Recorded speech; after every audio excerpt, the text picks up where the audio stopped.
Tired by Kodiak.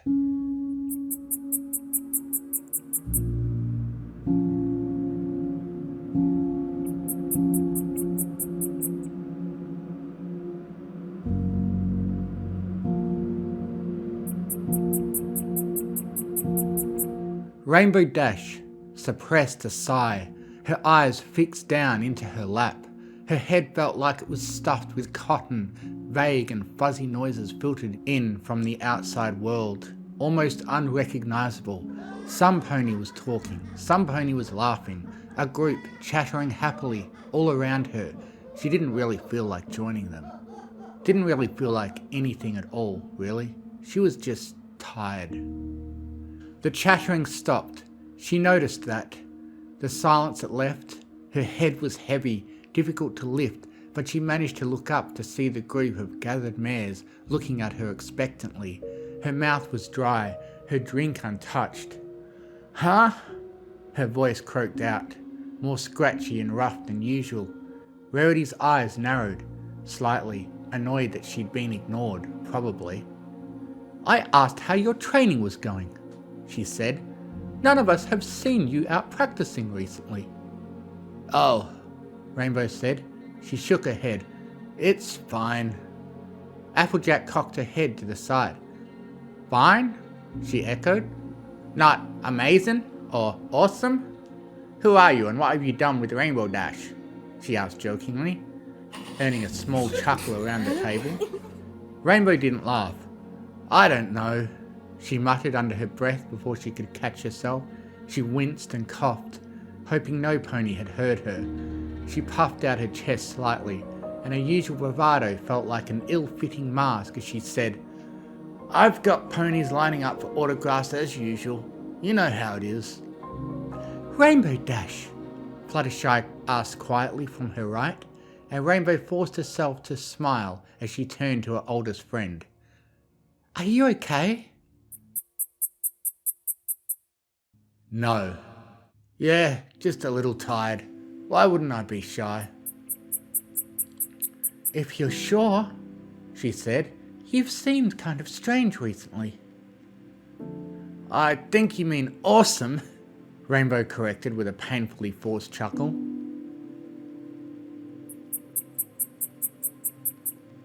You haven't touched your sandwich, Pinky noted. Rainbow looked down at her plate and the offering slices of bread. She shrugged. I'm not that hungry. Had a big breakfast this morning. You can have it if you want. Usually Pinky was on leftovers in a heartbeat. This time she just quirked her head to the side. Are you sure? Waving a hoof dismissively, Rainbow said, Yeah, I'm sure. You kinda ambushed me for this get-together right after I finished eating. We apologise for the abruptness, dear, Rarity said. It's just that you've had to cancel the last few meetups for work. So when we heard from Flitter that you had the day off, we wanted to take advantage of it. Flitter? Oh, of course it was Flitter. Heh, yeah, work's been crazy recently. Rainbow reached up to scratch the back of her neck. A lot of clouds rolling in from the Everfree this time of year. Gotta keep them in check or they'll cause a real mess. Been pretty tired because of it. And you're sure you're okay? Applejack asked. Rainbow felt her muscles tense slightly. I'm fine, AJ, just tired. If you say so, Applejack conceded, accepting the answer. And why wouldn't she? She was the element of honesty, and Rainbow was telling the truth. She was tired. Tired of these questions, tired of... Scootaloo hasn't seen you in... What is this, 20 questions? Rainbow shouted suddenly, slamming a hoof down on the table as her wings snapped open. Some kind of interrogation? Why do I have to answer for every second of my day? I've been busy at work and I've been tired, so I've been napping. The hell else do you want from me? The outburst left the group in silence. And Rainbow cursed herself under her breath. Sorry, she said, tucking her wings back against her sides. I'm just tired, and I guess a little grumpy. A little? Pinky asked. Rainbow glared at her. She didn't mean to, but she did. Okay, fine. A lot. Have you been sleeping well? Rarity asked. Rainbow's teeth ground together. I'm fine, just tired, she repeated. I'm gonna go find some place to nap, okay? Sorry for snapping, she said, her chair squeaking as she stood up.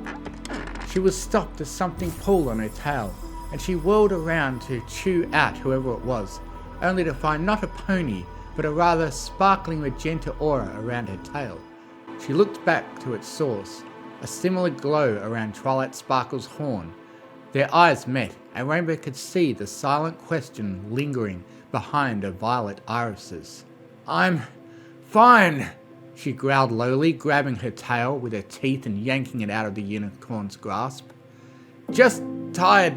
I'll see you all later. A cheerful jingle announced her departure as the bell above the door was shaken, and she slammed it shut behind her as she took off into the sky. She cursed Flitter for ratting out her day off, cursed her friends for trying to stage some kind of intervention or whatever that was supposed to be, cursed herself for making them worry. She was fine. She was just tired.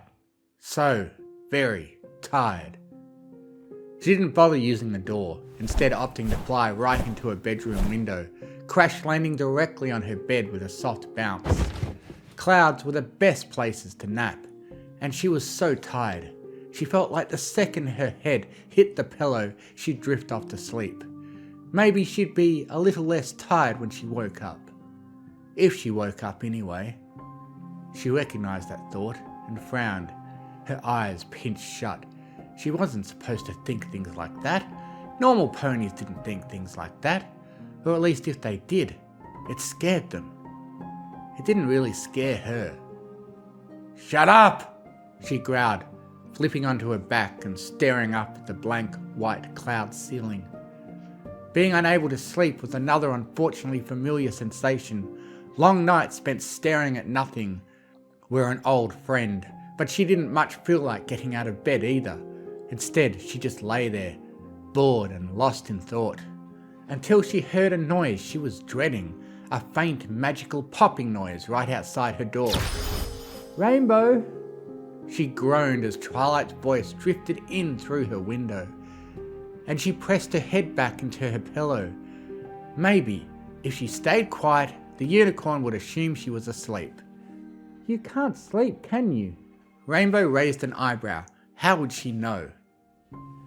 You're so tired, all you want to do is sleep, but you just lay there counting the minutes, right? And sometimes you think about getting out of bed and doing something else, but the thought of doing anything makes you feel more tired. Eyes wide, Rainbow sat up in bed, looking towards her window.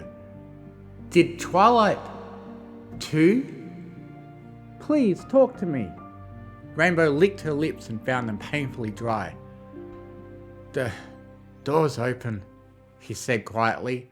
So quiet she wasn't sure if she'd been heard, but a moment later she heard the door opening, and a set of who's was climbing the stairs. Then she appeared in the doorway, a small smile on her face. Hi, she breathed. Rainbow swallowed nervously. Do you... She trailed off, but her question was obvious, and Twilight sighed. Instead of answering, she trotted over and glanced at the bed, then back to Rainbow, silently asking permission.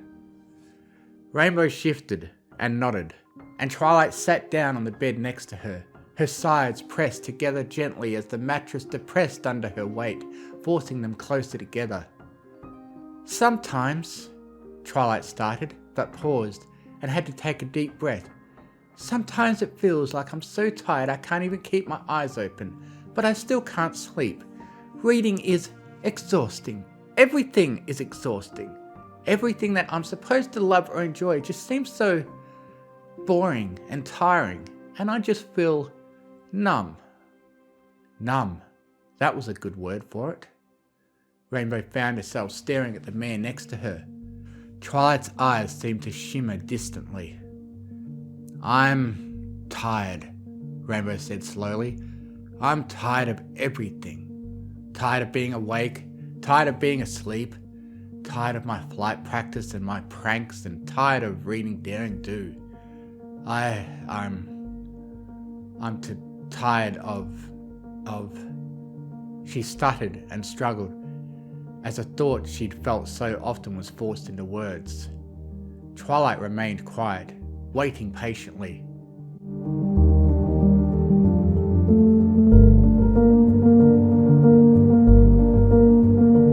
Sometimes, Rainbow said, and she felt herself swallow a lump that hit her stomach like a bowling ball and stayed there. Sometimes I just get tired of being alive. She winced, bracing for Twilight's reaction. Anger, maybe, at having such a thought. Maybe she'd be disappointed or offended. Instead, very gently, Twilight reached out and put a hoof around Rainbow's shoulders, drawing her into a hug. Sometimes, Twilight whispered gently in her ear, when I do finally fall asleep, I wonder if it would be better to just not wake up. Rainbow Dash felt her heart throb, and it felt like something inside her shattered. She croaked out, but her voice broke and nothing more came, until Twilight squeezed her a little tighter, and like forcing the water out of a sponge, tears poured down Rainbow's cheeks as she took a shuddering breath. Then she buried her face in Twilight's chest and sobbed. Twilight just held her tightly, letting her cry as much as she needed, even as a few empathetic tears leaked from her own eyes. She felt her chest quickly become damp, but she wasn't particularly concerned with that. Her hooves rubbed in small circles over Rainbow's back.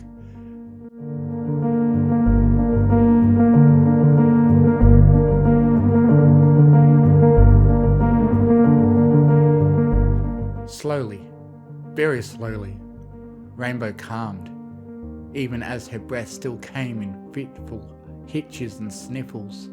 The warmth of the mare holding her seemed to drive away the numbness that had taken over her. Eventually, she pulled back just enough to look up and see Twilight's face. Does it ever go away? Twilight smiled sadly at her. Not entirely, she said, but it can get better. You can find ways to manage it, make it easier to deal with, so that it happens less often, or it doesn't last as long. How? Talking about it is a good start. Rainbow nodded slowly. Try? Her cheeks flushed slightly as she asked, Can you hold me for a little longer? Twilight chuckled quietly, once more drawing Rainbow tight against her chest. For as long as you want. Though her face burned with shame and embarrassment, Rainbow felt herself smile into the damp purple fur. As her heartbeat gradually slowed with her breathing, before too long, soft snores slipped past her lips, and Twilight smiled as she held her sleeping friend.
OnlyFans by Sock Puppet.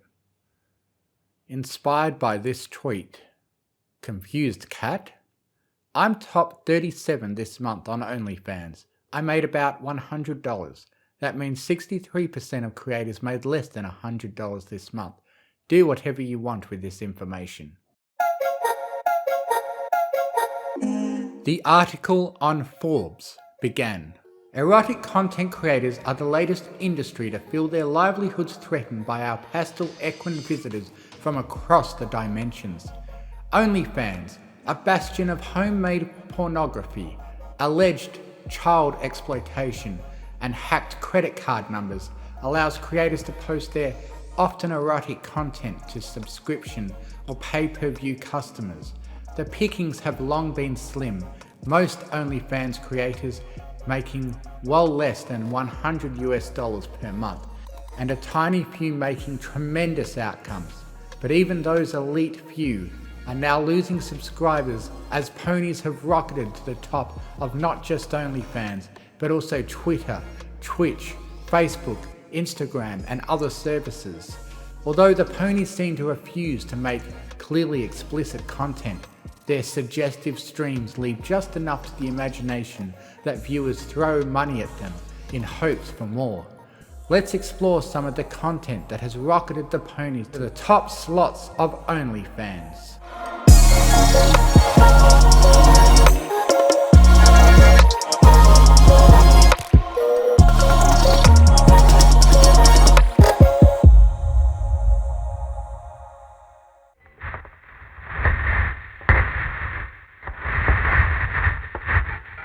Recording.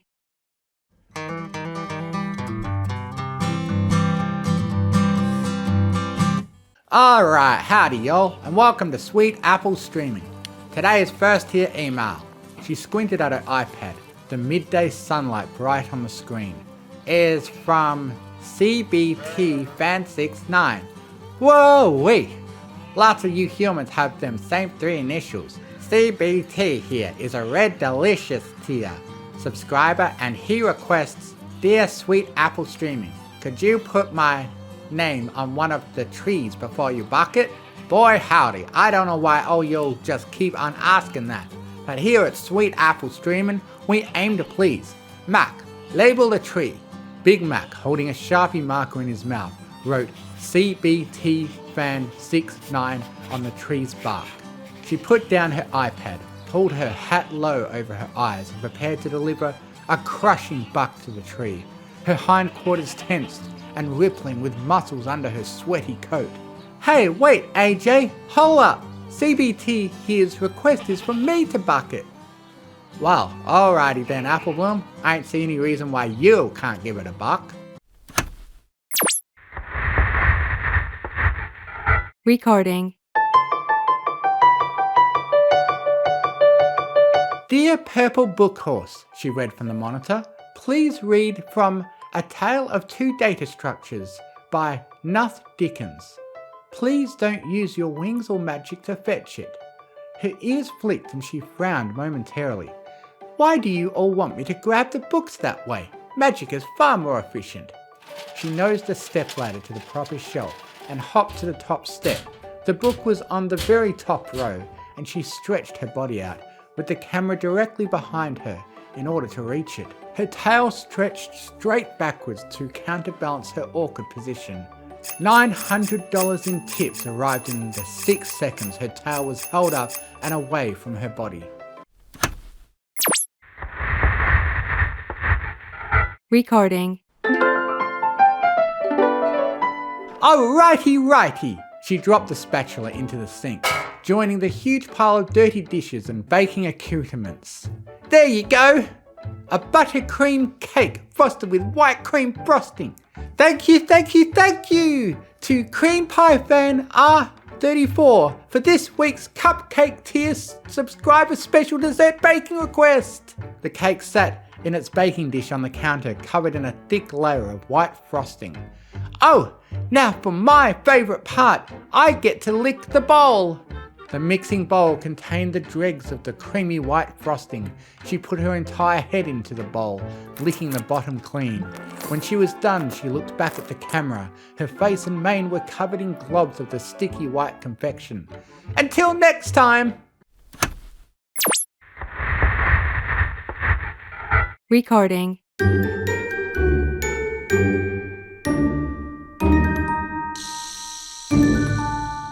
Welcome to another great and powerful stream. Today's request is... She stared at the monitor. Another escape trick. Why are these so popular? Our great and powerful assistant Starlight will bind up your great and powerful host.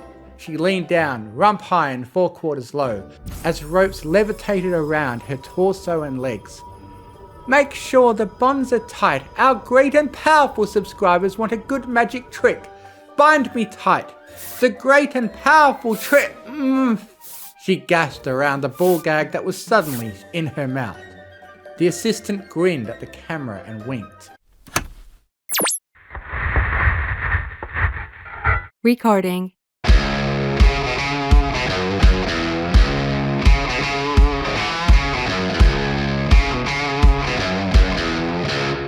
Another request for rear leg work, huh? She brushed her sweaty forelock from her eyes. Dear workout horse, please put the camera where we can see the technique better this time. Okay, can do. My specialty is cardio, but I'm awesome enough to get in some extra strength training. She moved the streaming camera to face one of the weight benches. A barbell waited for her, and she laid flat on the bench. Rainbow tailed towards the camera and head away from the camera and got her rear hooves under the barbell. Her wings flopped loose. This is about 15% more than my body weight.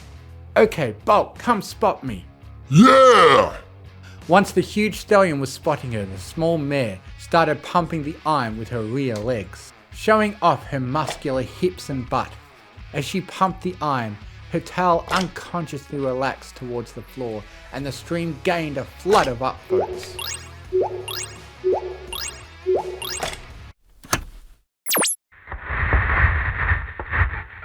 Recording.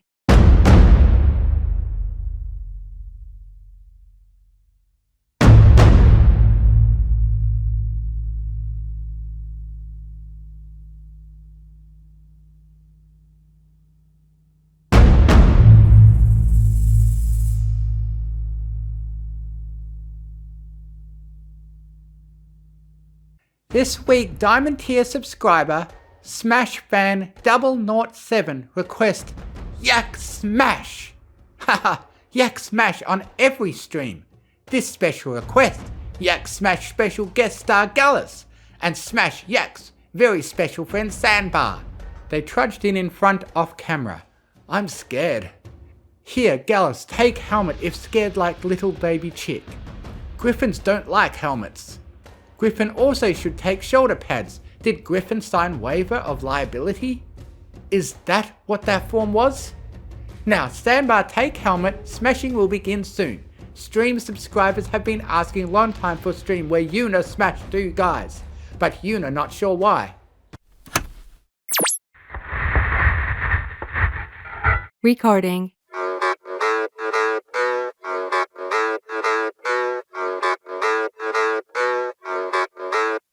Coming girls, hello stream viewers, darlings.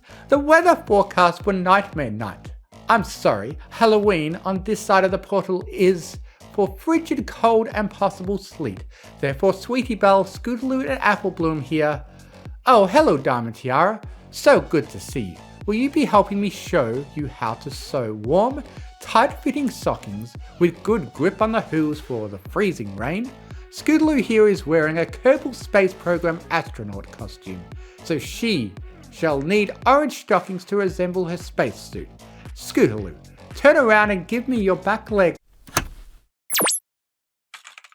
And furthermore, continued the furious post, I take umbrage at the accusations of foul exploitation for what was clearly an innocent cultural misunderstanding. If OnlyFans refuses to reinstate my account, I shall move my stream and all its associated monetization here to my Twitch.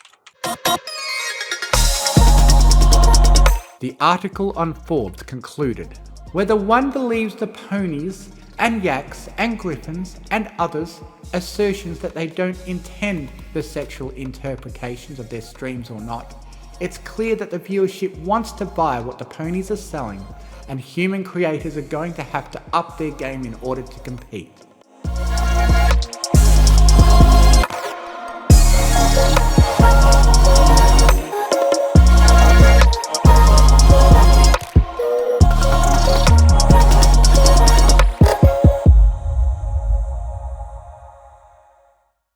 Thank you to Cream Pie Fan Us. Oh my god.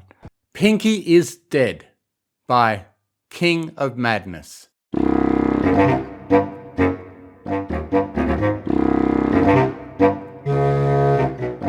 What a lovely day to be not dead in Ponyville. Pinkie Pie in particular was very not dead. In fact, she was quite alive.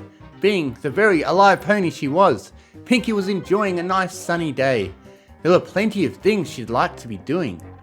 Too many things perhaps, which is why yesterday she had asked Twilight for suggestions on what she should do.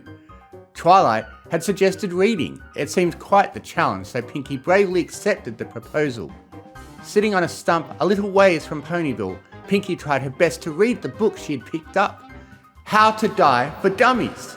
She found the task of sitting still and staring blankly at page after page of words a daunting task, so much so that she found it difficult to read even a single sentence. Or perhaps it was because she was holding the book upside down. Any hope of expanding her mind was dashed when a bullet went straight through her head, in one ear and out the other. Pinkie didn't seem fazed until a voice called to her, "Ha! You're dead, Pinkie!" Pinkie gasped and dropped the book to clutch her chest. "I'm dead!" She then fell to the ground, her eyes rolled back and her tongue falling out of her mouth. Pinkie was dead. A few minutes later, Rainbow Dash, enjoying a fly through town, spotted the limp body of the pink pony flying down towards her. She gasped in shock and horror. "Pinkie, what happened?" "Some pony killed me," Pinkie said, raising her head from the ground. "Who?" "I don't know. I'm dead." She pointed to the tombstone she had set behind her that said, "Here lies Pinkie Pie." "My goodness, darlings," a familiar voice called out to the two. They turned to see Rarity trotting over to them. "What's all the commotion about?" "Pinkie is dead," Rainbow answered. "Pinkie is dead?" Rarity repeated in shock. "Yeah, look." She pointed to Pinkie, who was laying in an open coffin. "Why, this is absolutely terrible.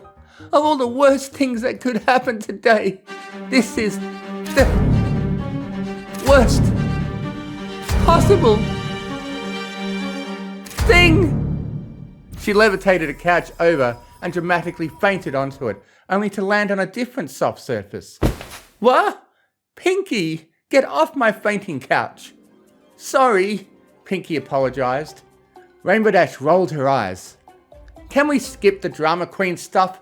Pinkie is dead." Pinkie is dead? Rarity and Pinkie echoed. Rarity threw her mane back and returned to her hooves. "You're right. Now is not the time to be silly." The unicorn picked up Pinkie's body with her magic. "Come, we must get her to the library. Twilight will know what to do." With that, the two made their way to Golden Oaks Library with Pinkie in tow. Soon, they reached their destination, and Rainbow kicked in the door. "Some pony once told me." The sudden intrusion startled the lavender unicorn and costed her a game of Overwatch. Defeat. What are you doing here?" She angrily turned to her uninvited guests. Pinkie is dead!" Rainbow and Rarity answered, motioning to the limp pony in Rarity's telekinetic grasp. "Pinkie is dead?" Twilight echoed. "Correct. And we were hoping you could help us figure out what happened," Rarity explained. I see. Twilight puzzled for a moment, rubbing her chin in thought. Spike, bring me a table. Table. The young dragon appeared with a metal table. Table! Twilight nodded and placed Pinky's body on said furniture. She proceeded to examine the body, causing several bouts of giggling from the dead earth pony. Well, can you tell us why Pinky is dead? Rarity asked. Pinky is dead? Rainbow and Twilight echoed. Yes, she died! Correction. If my observations are correct, Pinky was killed!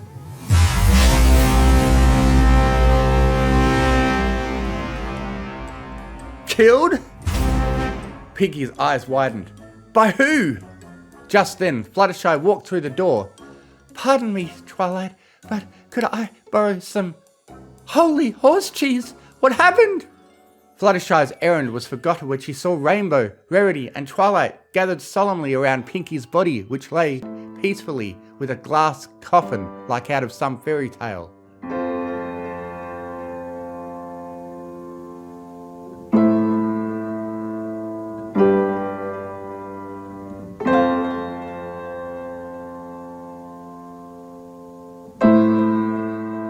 Pinky is dead! They all answered. Pinky is dead! Without thinking, Fluttershy pounced on top of Pinky and started doing chest compressions that caused the dead pony's limbs to flail up with each press. Come back to us, Pinky! Fluttershy pleaded before taking a deep breath and giving Pinky mouth to mouth, causing the pink pony to inflate like a balloon. She did this several times until she blew too much air in and Pinky popped. Oh, it's no use, Fluttershy tearfully admitted. Pinky is dead. Pinky is dead? Rainbow Dash, Rarity, and Twilight repeated. But who killed her? Rarity returned the group to the question. I think it was, Pinky began to offer. Quiet, Pinky, Rainbow shushed her. You're dead. Okay. And with that, Pinky fell to the floor, stiff as a board. Thinking, Twilight turned to her assistant. Spike, go search for clues. Gun! Spike handed Twilight a gun. Gun! Twilight said in triumph. This is the reason Pinky is dead. Pinky is dead? Rainbow, Rarity, and Fluttershy repeated. Spike, check for fingerprints. Ponies don't have fingers, Spike pointed out. Oh, no! Twilight cried out. Rainbow shook her head. I guess we'll never know. Pinky poked her dead body on the floor with a stick. Pinky is dead, she pointed out. We know! They others answered. Pinky tapped her chin and groaned in annoyance. Seriously, who killed me? I did, a southern voice called from the door. The others turned to see Applejack leaning against the door frame, sipping on a bottle of hard cider. You!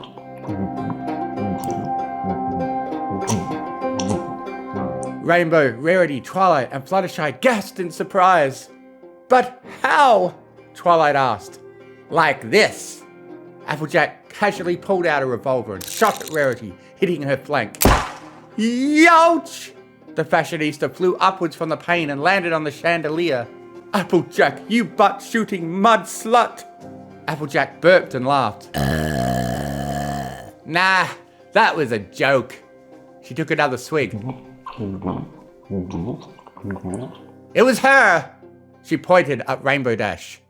Rainbow's wings flared up. What? How did you know? Applejack burped again. I didn't. That was a joke too. She chuckled to herself and went to find the bathroom. Realizing she had just told it herself, Rainbow let out an evil laugh. Yes, I killed Pinky! Pinky looked to her friend in shock. But why, Dashy? Because of this! Rainbow held up a booklet with the word cupcakes written on it. What? Pinky gawked at Rainbow. That story is so old. Also, you're annoying.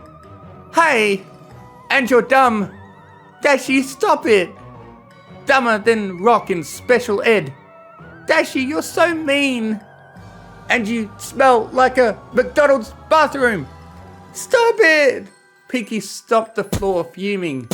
Twilight and Fluttershy looked back and forth from Pinky to Rainbow as they continued to bicker.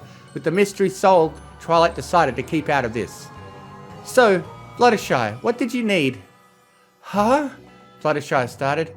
Oh, I was wanting to borrow some lotion. I was dealing with some bees and, you know. Twilight winced and spared another glance at the arguing pair. I'll help you with that. With that, the two left. Pinky gritted her teeth as Rainbow continued to insult her. How about another joke, Dashy? Rainbow rolled her eyes. Even dead, you're a clown. What do you get when you cross a dead pony with a Pegasus that kills her and treats her like trash? Rainbow shrugged. I don't know. Angel Bunny? You get dead! Pinky whipped out her party cannon and blasted Rainbow point blank, sending the Pegasus through the wall of the library, leaving a Rainbow Dash shaped hole behind. Having defeated her killer, Pinky stood triumphant. Pinky is no longer dead! She proudly proclaimed. Lovely, dear. Now can you help me down? Rarity called from the chandelier.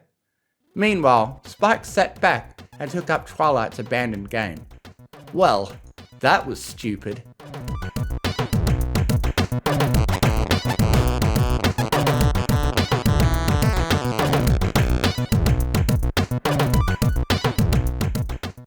It's a Terrible Day for Rain by Serena.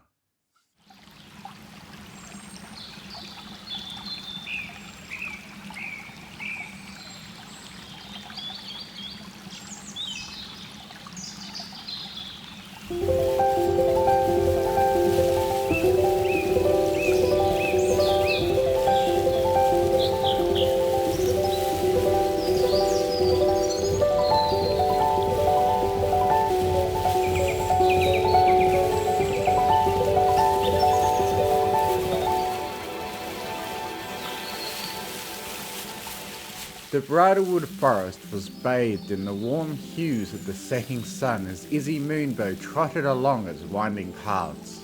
The air was filled with the soothing sounds of nature, the rustle of leaves, the gentle hum of insects, and the distant babbling of a brook.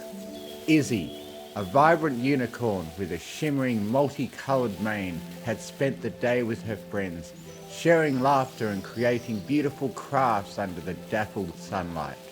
As she strolled along the forest trail, her heart brimming with the joy of companionship, her gaze fell upon the horizon where dark clouds gathered.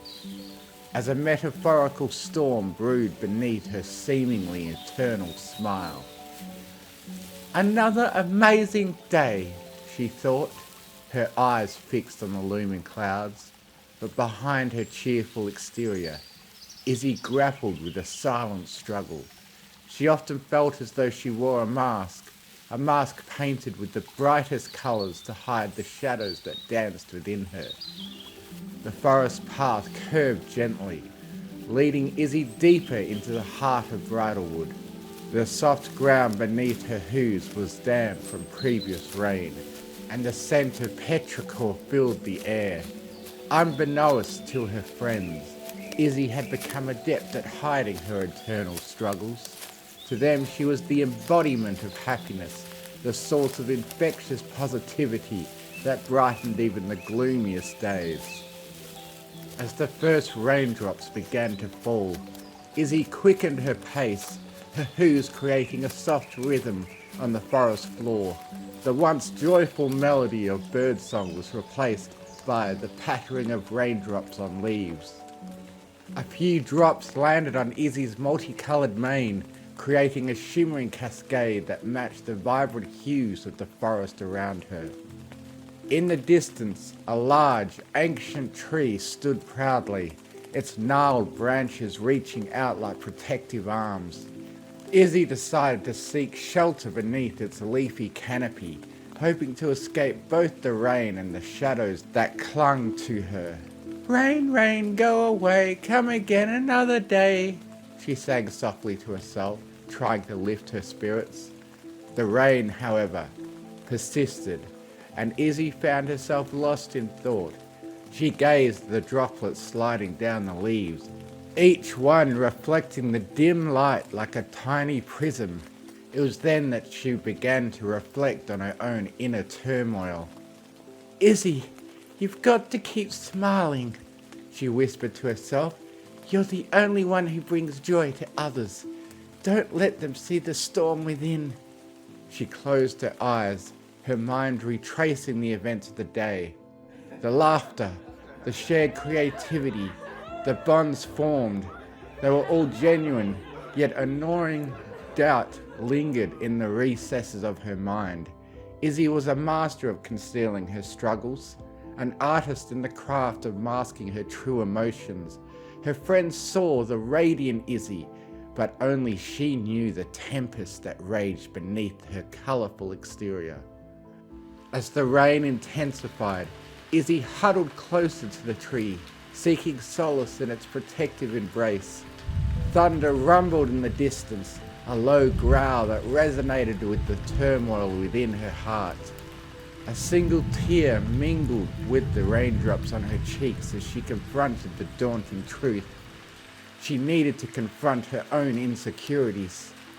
As Izzy stood beneath the sheltering branches of the ancient tree, the rain continued its gentle dance on the leaves, emphasizing the soft murmur of her contemplative words. Why do I always feel like I'm not enough? The question echoed through the quiet forest, as if triggered by the raindrops. The memories began to trickle into Izzy's mind like rivulets forming in the soil. In the theatre of her thoughts, scenes of her past unfolded, vivid and haunting. Izzy remembered the days when she was just a little foal, eager to fit in with the other unicorn ponies in Bridlewood. As a child, she had a penchant for crafting imaginative wonders with her hooves.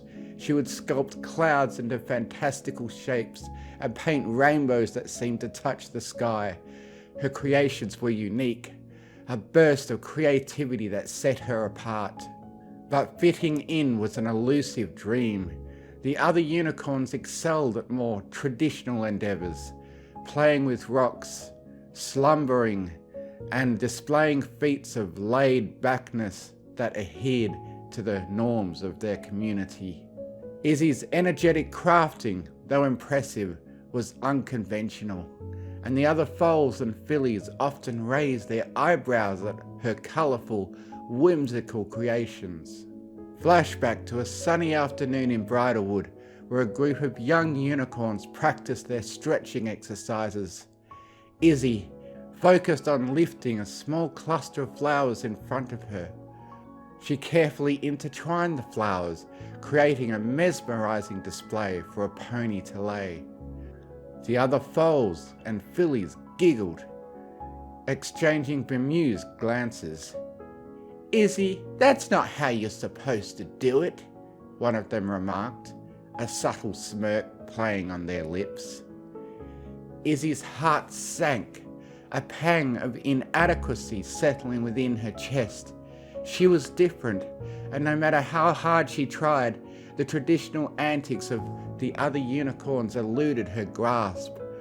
Her creations were met with polite smiles and hesitant praise, but she sensed the subtle undercurrent of disapproval. Another memory surfaced, this time in a bustling market square where unicorns displayed their marketing prowess. Izzy, determined to prove herself, attempted to showcase her unique talents. She conjured a dazzling display of lanterns that lit up the square with an array of colours. The crowd watched, initially intrigued. However, as Izzy's lanterns painted the sky with a kaleidoscope of hues, she overheard whispers of criticism. "It's not safe. Pegasi could see us," someone scoffed, and soon the murmurs grew louder, drowning out the beauty of her creation. The weight of not being enough, of not fitting the mould pressed down on Izzy's shoulders. The rain in her storm seemed to intensify as she recalled these moments of rejection. The smile she wore, the laughter she shared, it was her way of deflecting the pain that came from never quite meeting the expectations of those around her.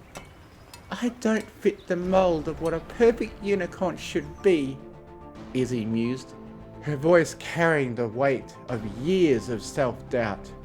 The rain mirrored the tears she shed within, unseen by those who only saw the facade of perpetual happiness. With each step through the forest, the memories continued to unfold. There were more instances where Izzy felt the sting of not measuring up, the ache of being different. Izzy Moonbow, the eternal optimist. She scoffed at herself, her voice tinged with bitterness. She looked up at the cloudy sky above. But who am I when the laughter fades and the craft projects end? What am I left with when the sun sets on bridalwood? The raindrops provided no answers, but voicing her inner thoughts seemed to wash away some of the weight she carried. Izzy took a deep breath, the cool, damp air filling her lungs. She continued confiding in her friends, letting them glimpse the vulnerable soul beneath the vibrant exterior. Yet, the fear of burdening them with her struggles held her back. In the shelter of the ancient tree, the rain continued its rhythmic dance on the leaves, creating a soothing yet melancholic melody. Izzy Moonbow, the energetic unicorn, sat amidst the symphony of raindrops, her usually vibrant demeanor replaced by a contemplative stillness. The persistent rain mirrored the storm within her, an unrelenting companion to Izzy's inner monologue. Droplets cascaded down the branches above, forming a shimmering curtain that veiled the world beyond. In the quiet solitude, the ancient tree stood as a silent witness to Izzy's internal struggle. As she sat on the damp ground, the cool earth beneath her hooves seemed to absorb the essence of her uncertainty. The gentle pattering of raindrops on the leaves provided a backdrop to the tumultuous thoughts echoing in her mind. Izzy's multicolored mane, once a vibrant display of her optimism, now clung to her neck, its colors muted by the veil of rain. With each raindrop a question surfaced, challenging the validity of her own happiness. Was it genuine, or merely a facade she wore to shield herself and others from the depths of her struggles? The rain intensified as if the heavens themselves were weeping in resonance with Izzy's internal turmoil. "I bring so much joy to others, but what about myself?" she pondered, her voice a mere whisper amid the rain's persistent cadence. The sheltering branches overhead formed a lattice of shadows, casting patterns of complexity that mirrored the intricate emotions weaving through Izzy's heart. The forest, once a sanctuary of laughter and shared creativity, now became a theatre for self-reflection. In the distance, thunder grumbled, a distant echo of the uncertainty churning within her. As the rain intensified, so did the storm within Izzy. She wrestled her emotions like a tempest at sea, questioning the very foundation of her perpetual smile. Was it merely a mask, a shield against the judgment she feared? Or did it genuinely reflect upon the radiance of her spirit? Izzy Moonbow's contemplation extended into the murky waters of her own self-worth. A haunting uncertainty clung to her thoughts, causing her to question whether she truly deserved a life filled with happiness. In moments of vulnerability, she grappled with the idea that, as just a random unicorn in the vast tapestry of existence, perhaps she didn't merit the joy that others seemingly took for granted. It bewildered her how some ponies effortlessly embraced the belief that they deserved happiness, navigating through life with a sense of entitlement she couldn't comprehend. The weight of her own doubts made her wonder whether she had earned the right to cherish each day, or if, at times, the prospect of a last day lingered as a dark contemplation in the corners of her mind. The rain intensified, blurring the boundary between the external storm and the internal gale. It became a cathartic release, allowing Izzy to confront the shadows that lurked beneath her colourful exterior. Each raindrop seemed to carry a fragment of her doubts, washing them away only to reveal deeper layers of vulnerability. In the shelter of the ancient tree, Izzy's self-doubt echoed in the hollow spaces between the branches. The air was thick with a sense of unease, as if the very essence of the forest sympathized with her struggle. The rain, now a torrent, became a deluge, threatening to drown her in a sea of her own emotions. "I can't keep pretending," she admitted to the rain, her words lost in the drumming cadence. The raindrops became tears, each one a silent acknowledgement of the pain she had concealed for so long.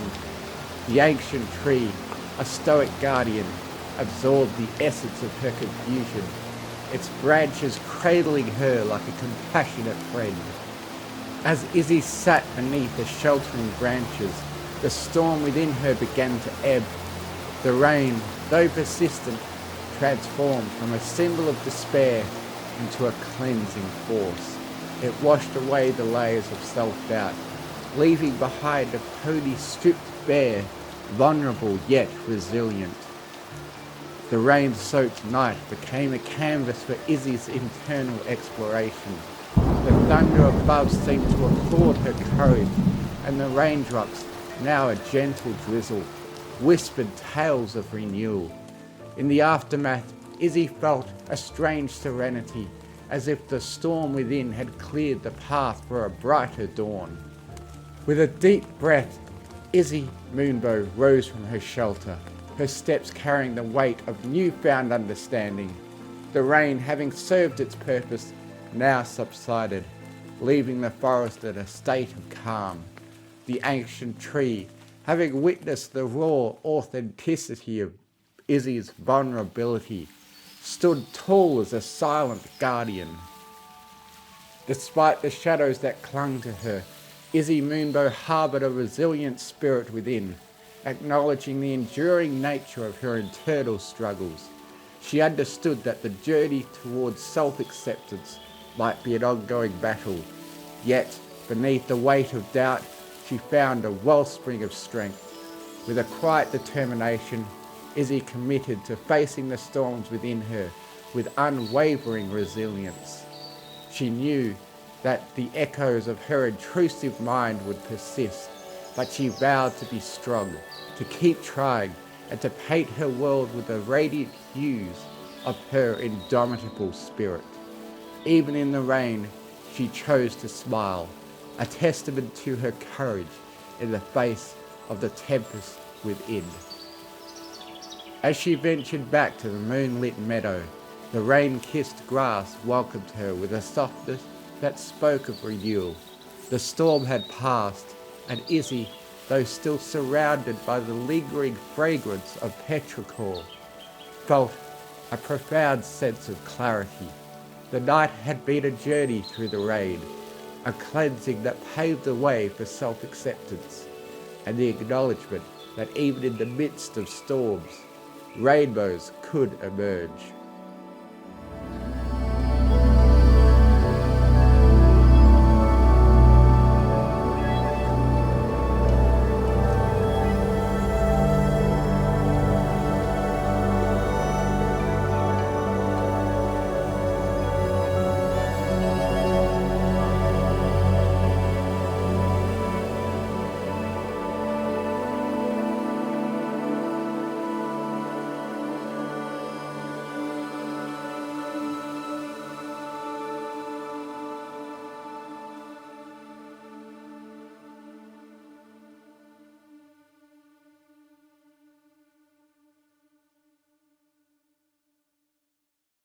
Author's note. In a world saturated with curated images of seemingly flawless lives, it's easy to wonder how others navigate the complexities that remain hidden behind the smiles. The truth is, the more people grapple with self-doubt, relentless self-criticism, and internal battles than we might realize, I believe in fostering a culture of openness, honesty, and empathy. The journey through self-discovery can be isolating, and we should aim to break the silence surrounding the struggles many face. Let's encourage a world where authenticity is celebrated, where the veneer of perfection is shed, and where individuals find solace in knowing they're not alone. Together, let's create a world where empathy bridges the gaps, and the strength to persevere is found in shared stories.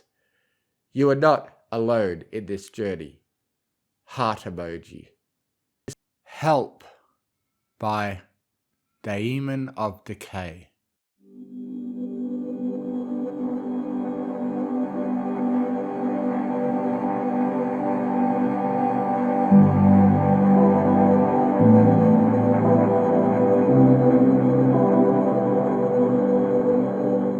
The door to the brightly lit room opened with a soft, pneumatic hiss, the sublime noise pulling Fluttershy out of her idle thoughts. She watched the slab of shifting metal rise into the air.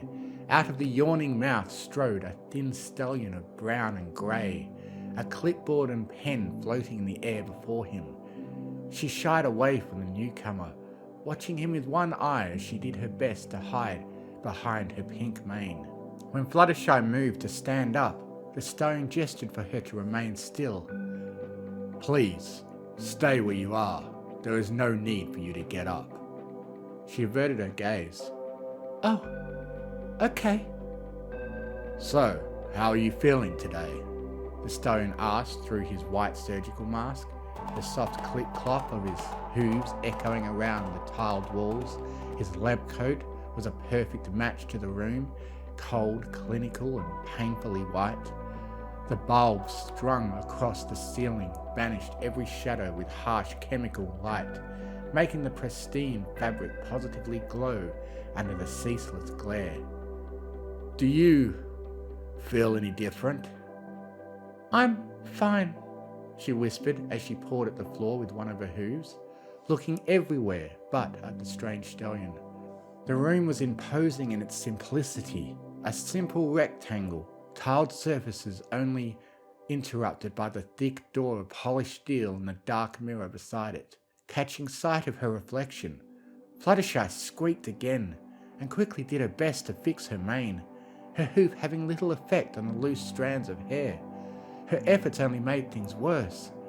She whimpered as she met the stranger's gaze. I'm sorry. I must look terrible. Don't worry, Fluttershy. We wouldn't expect any pony to look their best in your situation, he said, giving her what she assumed was a gentle smile from beneath his mask. Despite herself, she found the gesture reassuring. She returned it with a faint smile of her own before she burst into another bout of coughing, her cheeks flushing red in embarrassment as she tried to clear her lungs. Sorry, she apologized again, wiping some of the spittle from her lips. I'm just not feeling so good, and He nodded in understand as he jotted something down on the clipboard. Don't worry, Fluttershy. I've seen much worse. Besides, you had quite the ordeal. Really? I don't remember much, she admitted. What's the last thing you remember, Fluttershy? I was feeding all my animals like always and... Oh! Her head jerked up, her eyes wide with alarm. My animals! Has someone been feeding them while I've been away? She asked as she struggled to lift herself off the floor. The doctor's ears flattened against his head as he backpedaled. We need you to remain calm, Fluttershy. All your pets have been taken care of, but you don't need to worry about them. So please, just stay where you are. She blinked at him a few times before smiling. "Oh, that's good. Thank you. I was really worried for a moment," she said as she settled back down on the bare tiles. "And they're not my pets, I mean, not really. They're my friends. I just look after them. I hope they're okay. Oh, I get so worried sometimes when I'm not there to look after them."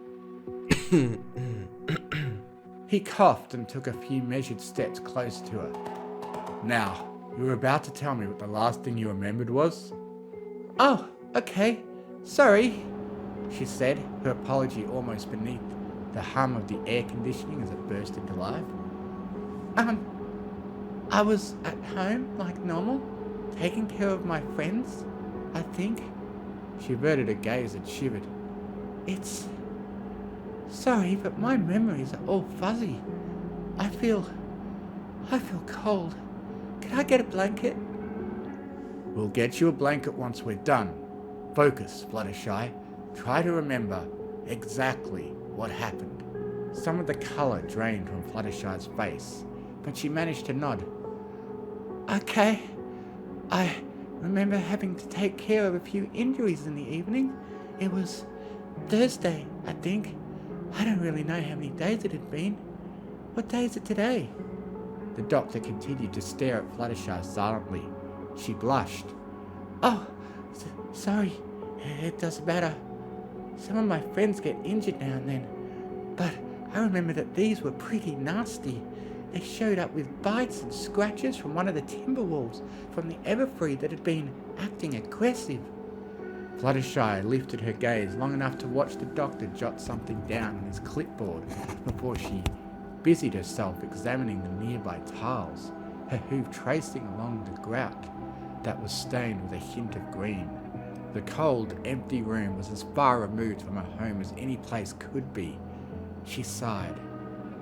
"This was just before sunset, correct?" His voice was flat, as if he were simply confirming what he already knew. Yes. She gulped. "Can I get some water? I'm thirsty."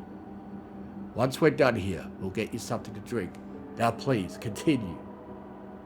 "Oh, okay. I was treating my friends with some of my bandages when I heard something loud outside my house.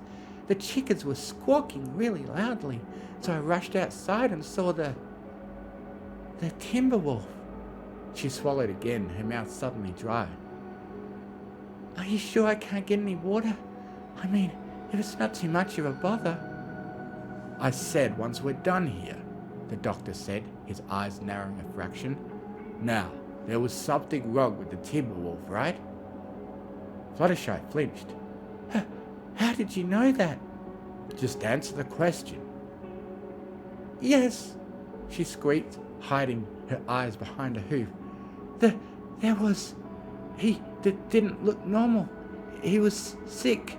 The wood was gnarled and lumpy and had these growths all over him that made him much bigger than any timber wolf I'd ever seen.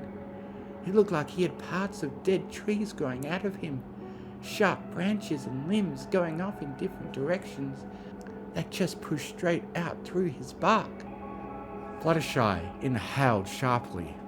Her lips quivered as her ears dropped down, the hair on the back of her neck on end as if electrified.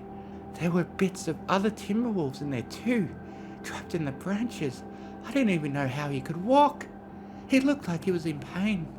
These jagged branches were pushing out of him in all different directions, like a big wooden porcupine was growing up inside him, and he had blood on his muzzle and feathers. Please, I'd rather not talk about it." "Fluttershy, you need to tell us what you saw. We need to know exactly what happened that night." His voice softened. "It's important, or we don't have much time. There are a lot of ponies counting on us." Fluttershy nodded, her head bobbing heavily. "Okay, I'll do my best." She closed her eyes and took a few deep breaths, wheezing faintly as she tried to fill her lungs. "The timber wolf was attacking the chickens. There were feathers and blood and... Did he kill any of them? She flinched. Yes, whispered Fluttershy, eyes clenched tight against the harsh memory. Was he eating the chickens? I think so. The stallion leaned forward slightly, staring at Fluttershy from over his clipboard. Did you actually see the Timberwolf consuming the chickens, or was it simply attacking them? I'm not sure. Sorry, but it happened so fast, and my memories are all hazy, and, I guess I can't say for sure. He had to have been, though.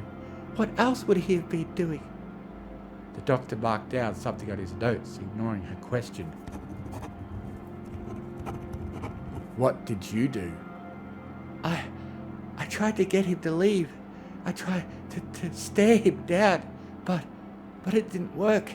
And he charged me and he bit me and scratched me before I could fly away from him, and then... The doctor's pen hovered above the clipboard. And then?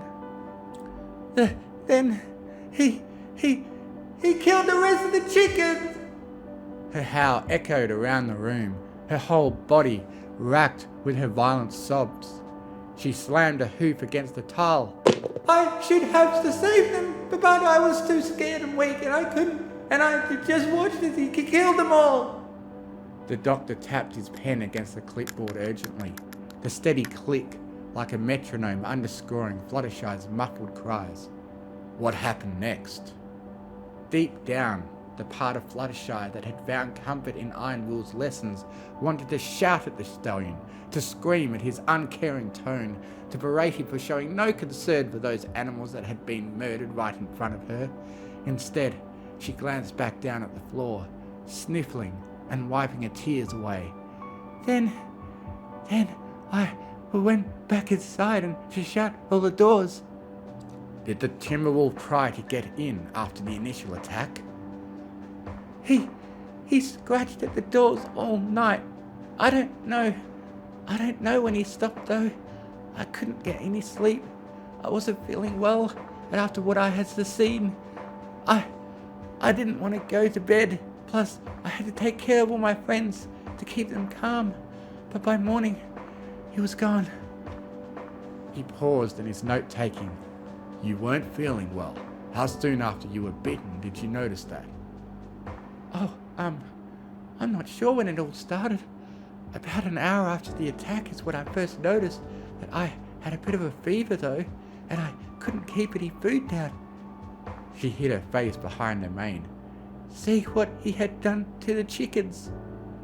Did your injuries get any worse? My injuries? Fluttershy looked herself over. Well, they hurt, but you can see they're fine now. She lifted her left foreleg to display the frayed bandage that clung to her yellow coat, the grimy ends barely attached anymore. See? The doctor glanced between the proffered arm and Fluttershy's face expectantly. Fluttershy blushed, but remained silent. The silence stretched on until he grunted to himself and nodded as if confirming something. His pen refused its furious scribbling. Did you seek help? Oh, yes, she said with a quick nod. As soon as the sun came up, I called for Applejack to come over and help me. At the time I was, not feeling as well as I am now, and I was worried she might not want to get involved. Due to her past experiences with Timberwolves, sure, she was pretty nervous at first, but she was so happy once I brought her into my home and showed her how much help all my friends still needed.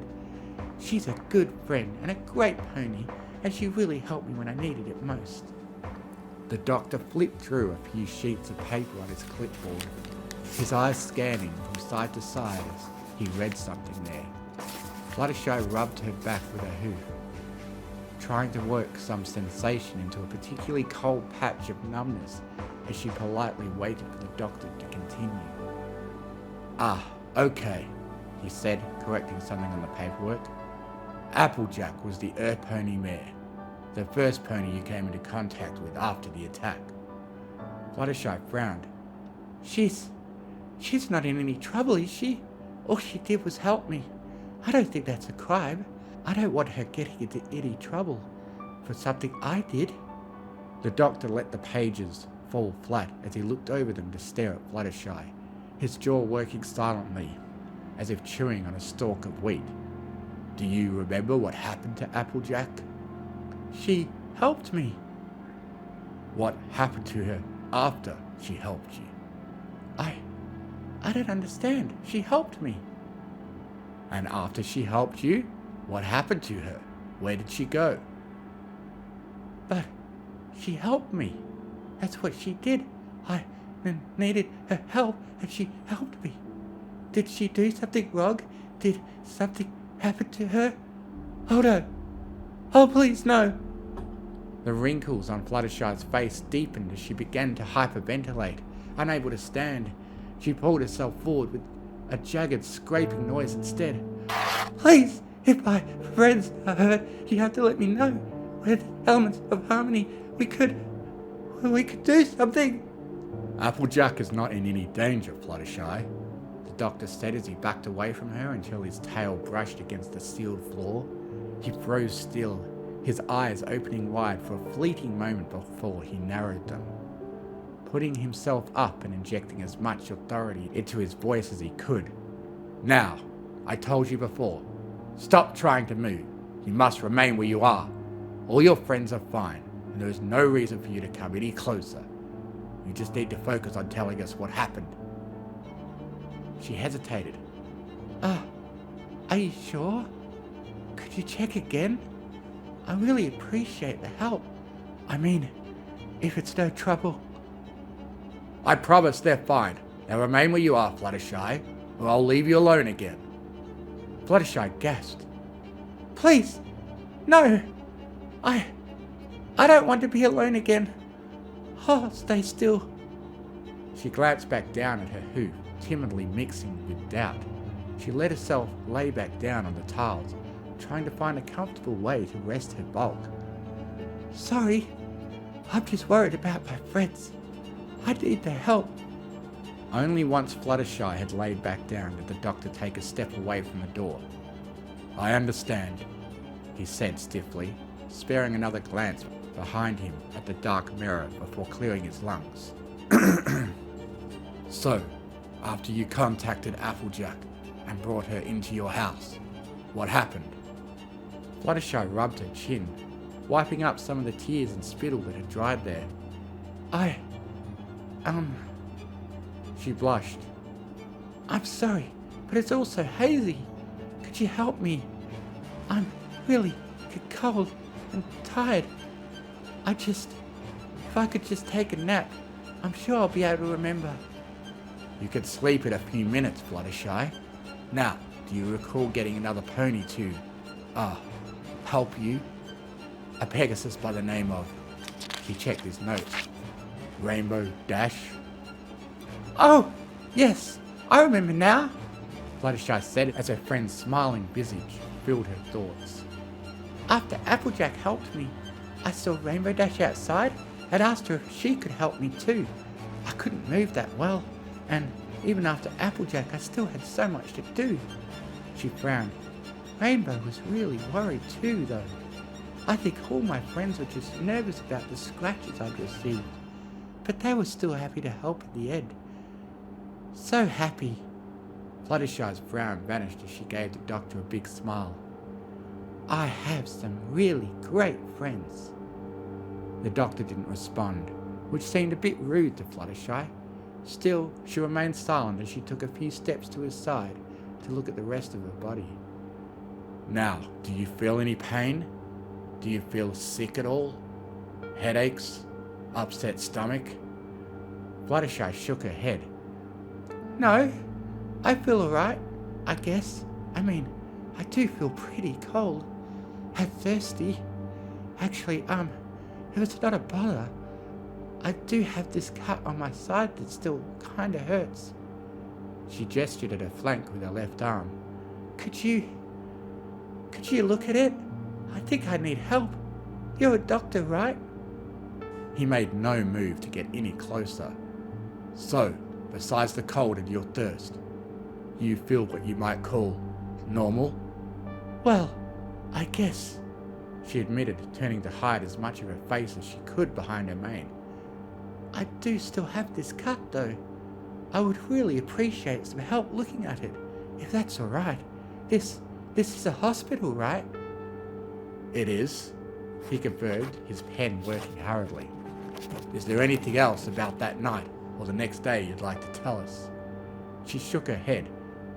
That's about all I can remember. Sorry. How about your other memories? Can you remember when you were a foal? Your school days? She blinked.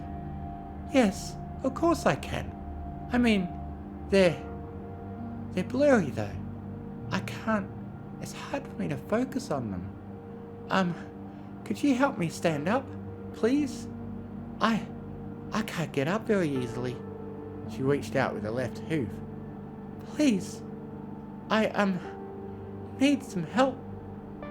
The doctor remained where he stood. Well, Fluttershy, I think we've had a good day today. Why don't you stay there and try to get some sleep? We'll talk more later. Wait! She cried as she turned back to the door.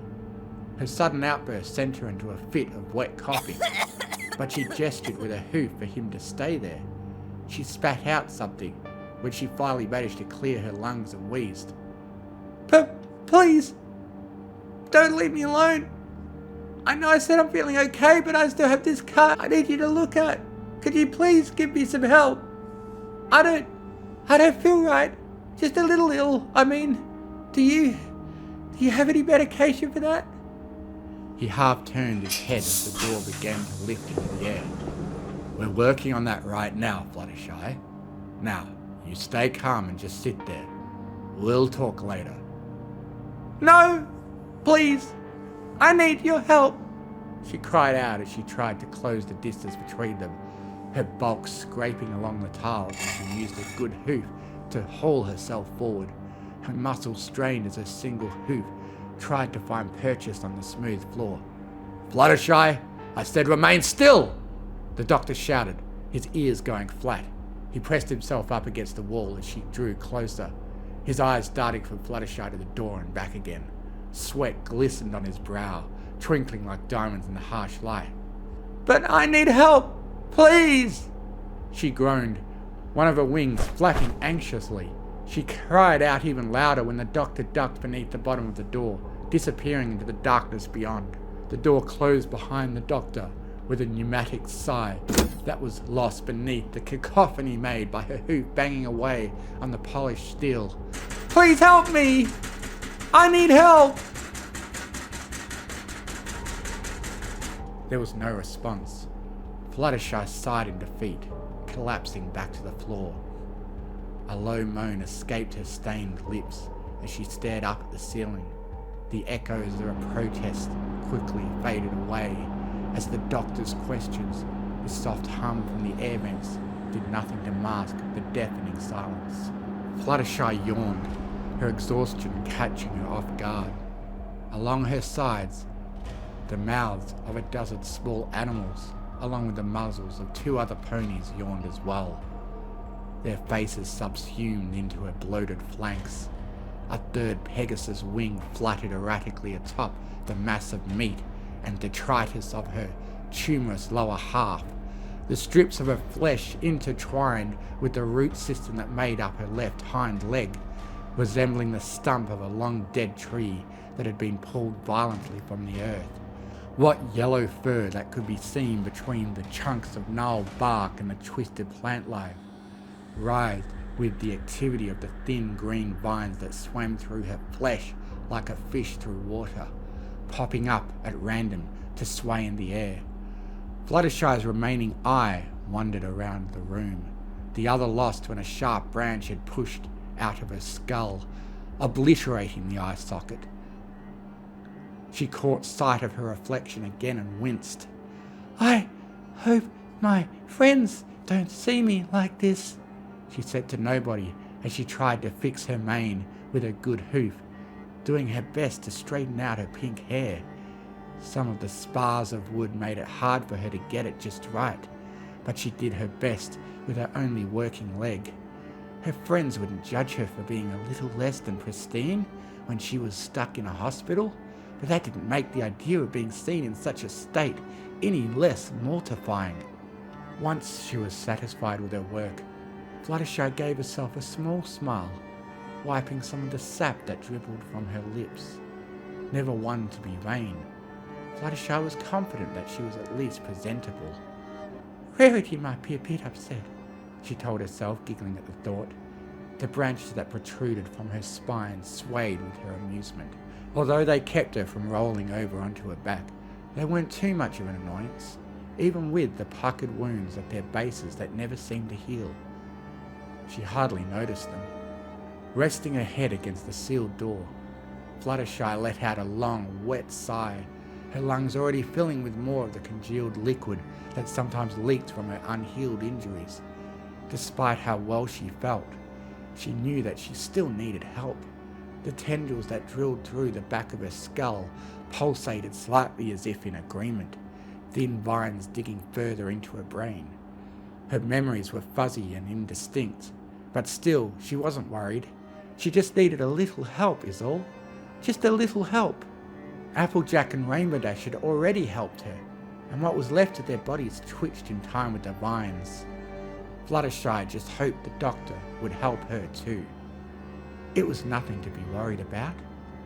All she needed was a little bit of help, and everything would be fine.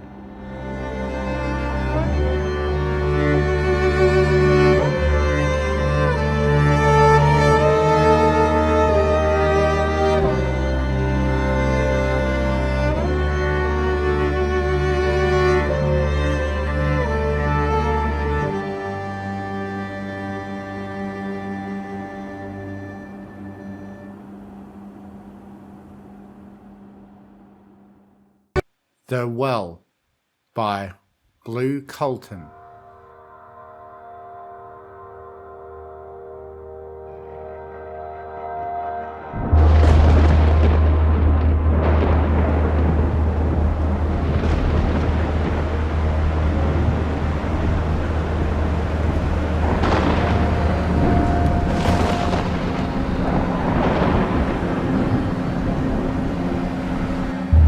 Thunder bellowed like an invisible serpent. The wind hissed through the trees. What leaves still clung to the branches struggled to hold on. Many surrendered, the leaves torn violently from their bows. It would be a fierce storm, they knew. Perhaps the wind would show them mercy by carrying them someplace safe. Safety, however, was the last thing in one particular pony's mind. Desperate hooves raced over the bare soil, a drum roll of violent urgency. The pony leaped over a displaced log, her golden mane flailing behind her like candlelit flames. When she landed, she didn't take a moment to rest. Her breathing was harsh, like some pony had just strangled her. But she didn't pause. She couldn't stop moving. Her heart raced against her chest as if it had hooves of its own. Tired, terrified, Applejack went on. Thunder boomed in the distance, a warning of things to come. Normally the pragmatic mare wouldn't be stupid enough to be caught outside in such a storm. But she wasn't thinking about that right now. Right now, all she cared about was finding her little sister, Applebloom. After their latest Crusaders meeting, Applebloom was supposed to come straight home. When the little filly failed to show up, Applejack went over to the clubhouse only to find it empty. That's when she heard the storm. It wasn't the first time Applebloom had come home late. Applejack had scolded her on more than one occasion. She'd half a mind to give her sister's yellow hide a good tanning when she found her. But what she couldn't understand is what Applebloom would be doing out here with that storm bearing down on Sweet Apple Acres. Had something happened to her? Was she hurt somewhere in the woods? Did a timber wolf attack? All these terrible notions scratched at the inside of Applejack's head like raking talons. She felt sick thinking about them. She had to find Applebloom. had to make sure she was okay, and so she fled the treehouse in search of her baby sister. Apple Bloom! Her voice coarse from so much yelling. AJ paused to listen. Her breathing was almost as loud as the storm itself. Her keen ears panned around her head for signs of reply. When none came, Applejack began to run. She didn't know how long she'd been running. It seemed like forever. Applejack had grown up with these trees. She knew every square inch of Sweet Apple Acres. Knew every apple tree, every fence, every rock. Yet never before had the place she'd called home seemed so alien to her. It's as if she had stepped into some warped version of the farm. The trees were less bright, more menacing. There was less grass here. Even the air felt wrong. Apple Bloom! AJ's frantic voice was drowned out by a loud crash. It sounded like a giant had just stepped into the woods. A tree came crashing down before her path with a bone-shattering stomp. Applejack cried out. She was almost crushed by the falling tree, and had just barely stopped inches from where the closest branch, its point sharpened to a spear's edge, lay pointing at her exposed neck. You do not belong here, the alien forest seemed to be saying to her. Leave, now! Gasping, the element of honesty fell on her backside. She'd come so close to death just now. She could feel the grim pony standing behind her, his icy breath causing every hair on her body to stand on edge. She felt cold. Her breath coalesced into a thick mist before her.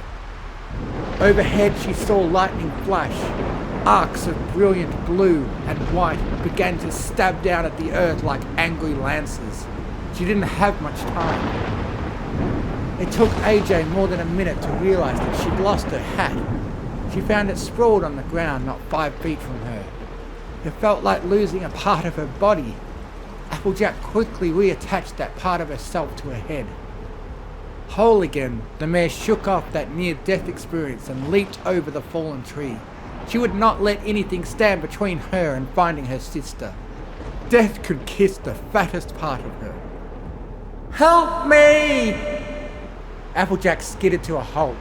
She knew that voice anywhere. Apple Bloom? She called out. Damn the storm. She would scream that name until it answered back. Apple Bloom! Applejack? The tiny voice replied.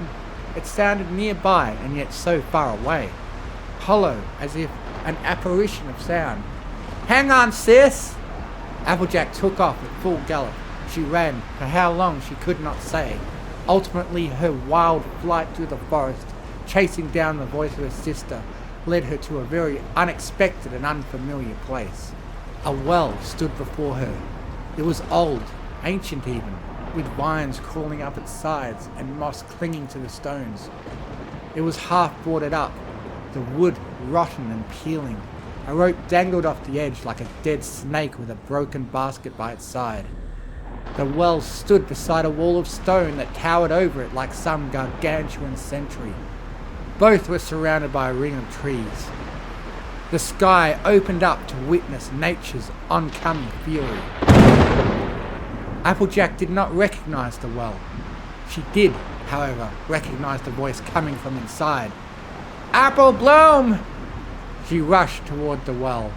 She could smell putrid water and foul things coming from within. A scent reminiscent of wrongness.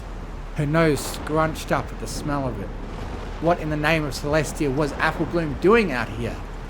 Peering over the edge, Applejack saw only darkness. The void reminded her of an open maw. Apple Bloom? Her voice echoed. The maw swallowed it up hungrily and opened up for more. Sis! The tiny voice called back. Is that you? Water sloshed below. Applejack! What happened, Apple Bloom? How'd you fall down there? I'm sorry, sis. I didn't mean to be late. I got lost and then... She began to cry. Please help me. I think my leg is broken. That was all Applejack needed to hear. Hang on, I'ma get you out of there. With the wind picking up, Applejack knew it was only a matter of time before the storm was upon them. Storms this close to the ever-free forest were brutal. Even the toughest earth ponies knew better than to spit in the face of heaven. They had to get home before it was too late. Glancing around, Applejack naturally focused on the discarded rope. She felt it for sturdiness and was surprised to find that it was still strong, if a bit smelly. Apple Bloom! AJ called into the well. I'm gonna toss a rope down the well. When it gets down, I want you to tie it around yourself. Can you do that? I think so.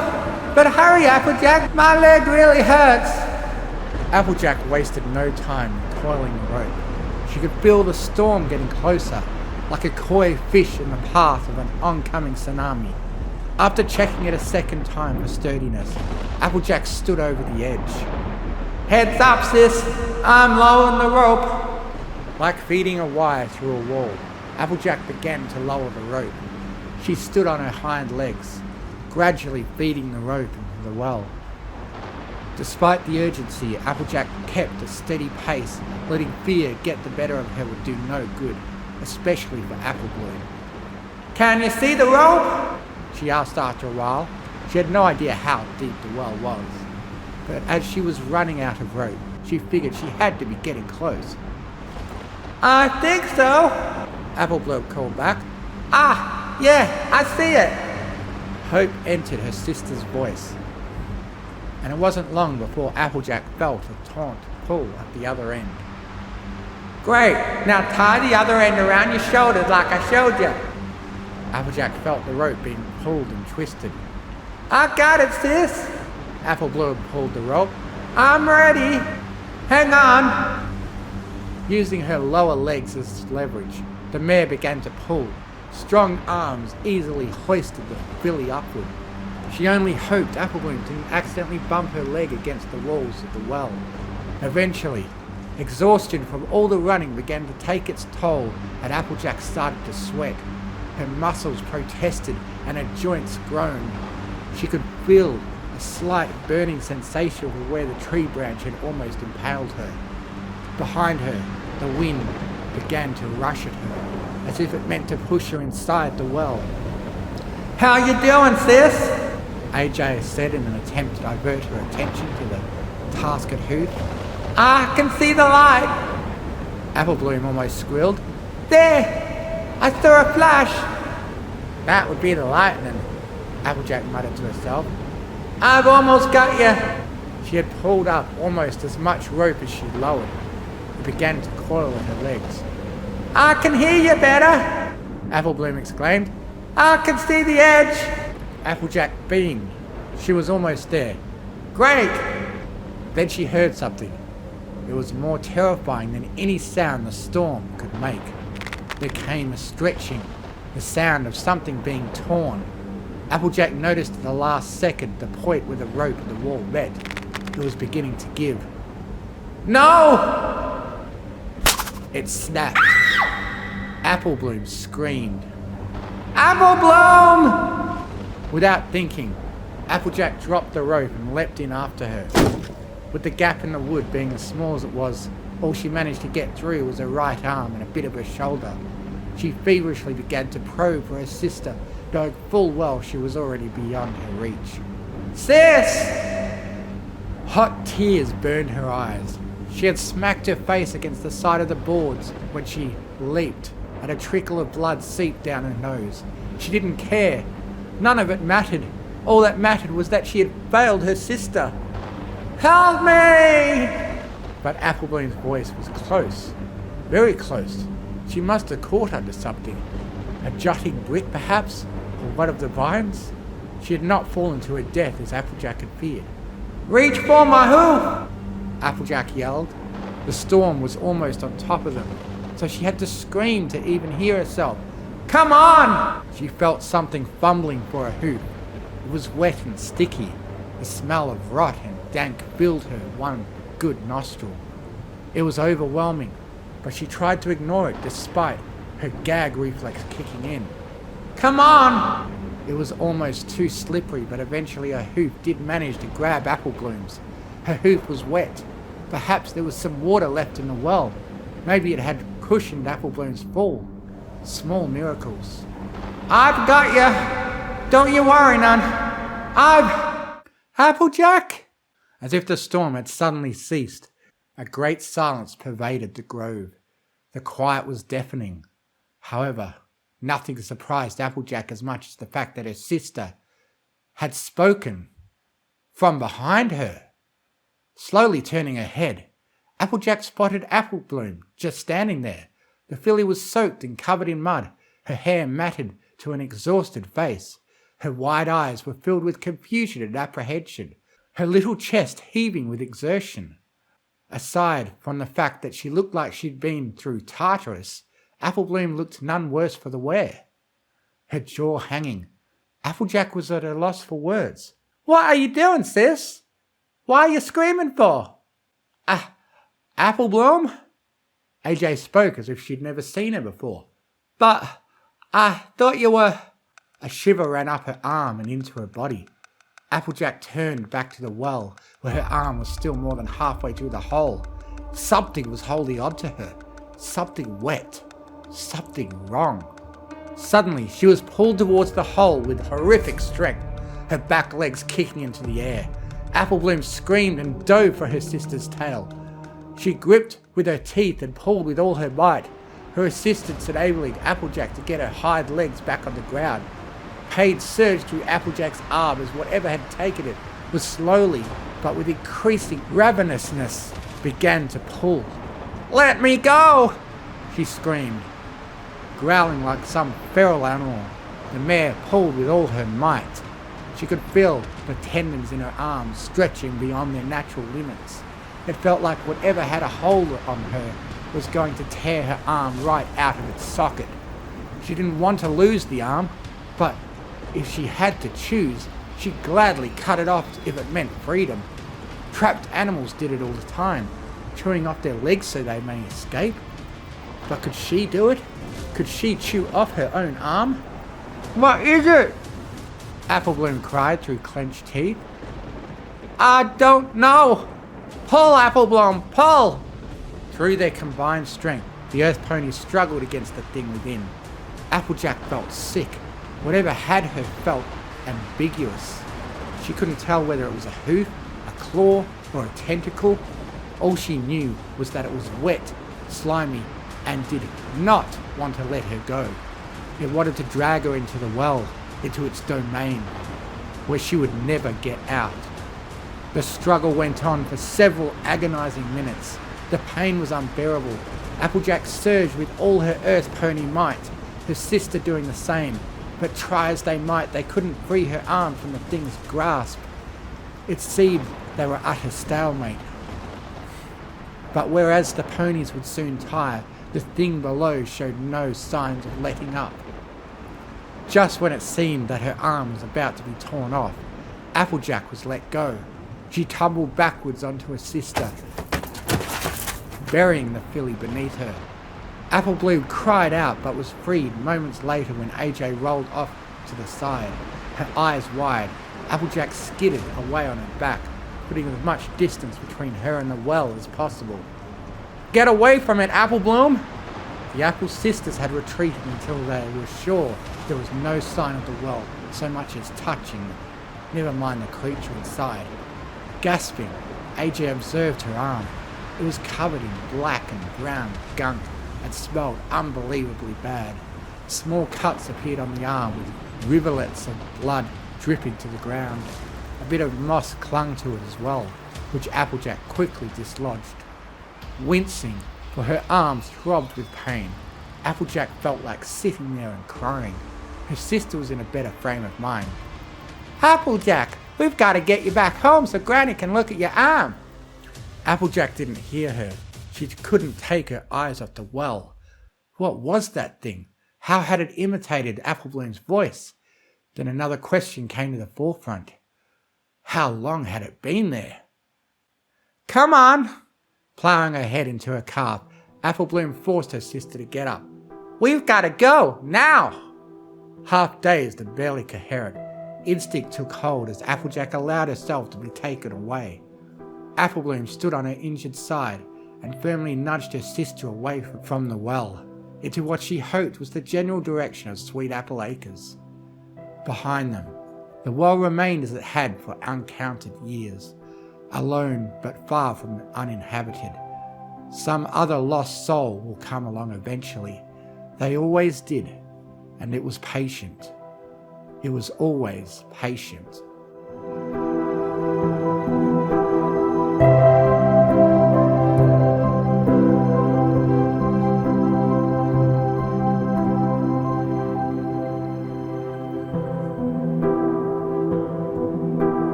Author's note. Based on a dream I had. Unfortunately, I was Applejack. This is what you get after listening to too many MLP fanfics on YouTube over the weekend. John Marston and the Unicorn. Story written by Slippin' Sweetie.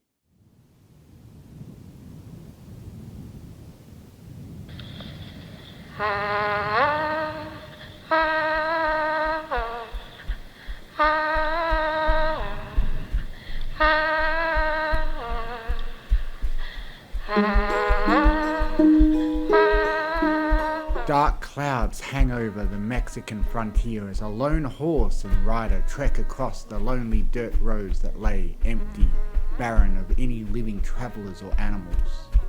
What was once a quiet and comforting sight had become an uneasy and dangerous setting for a potential attack. It had only been a few days since the outbreak. It seemed to happen overnight. The disease and illness slipping under the cover of the night before overtaking his beloved son and wife. The man, scarred and grizzled, his slim and narrow face devoid of expression as he scanned the horizon, noting the large orange rocky cliffs and large storm clouds tucking the sun away from view.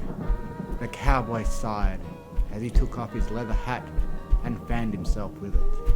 The humidity was starting to soak his shirt, the smell of sweat and dirt permeating through the air before the sickening scent of decay and blood filled the man's nostrils. Suddenly a sharp whinny escaped his stallion as a strained groan broke the uneasy silence as a pair of decaying hands suddenly grasped John's hip and threw him off his horse.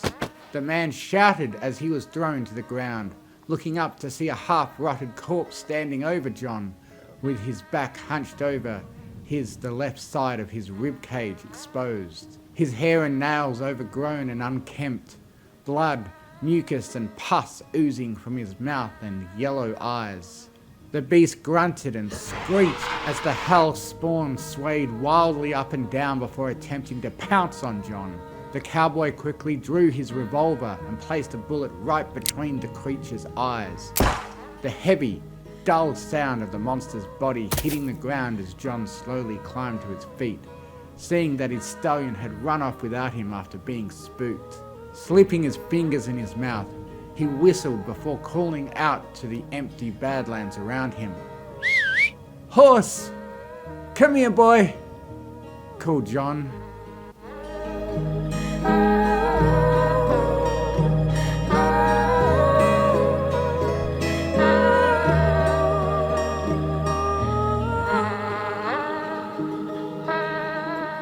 A minute passed as John examined the landscape, combing through the cacti and shrubbery for his horse. A dull anger and frustration bloomed as he sighed.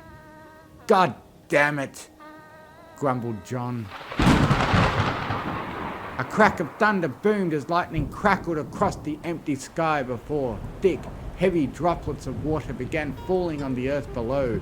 John grunted as he began walking the road ahead of him, A sour expression pinned his face as the rain came pouring down.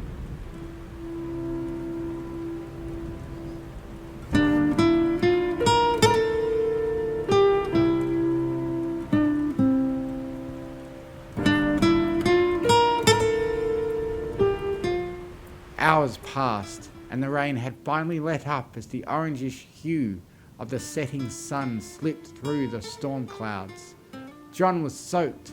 His jean jacket, shirt, jeans and hair were doused in the rain, covering John in a pound of water and the sticky humidity that came with it.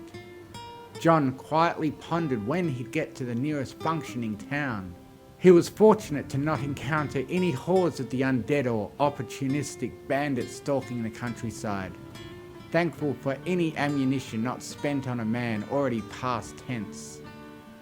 John wondered if there was any irony in killing a man twice, but reasoned that irony was beneath him in a state like this.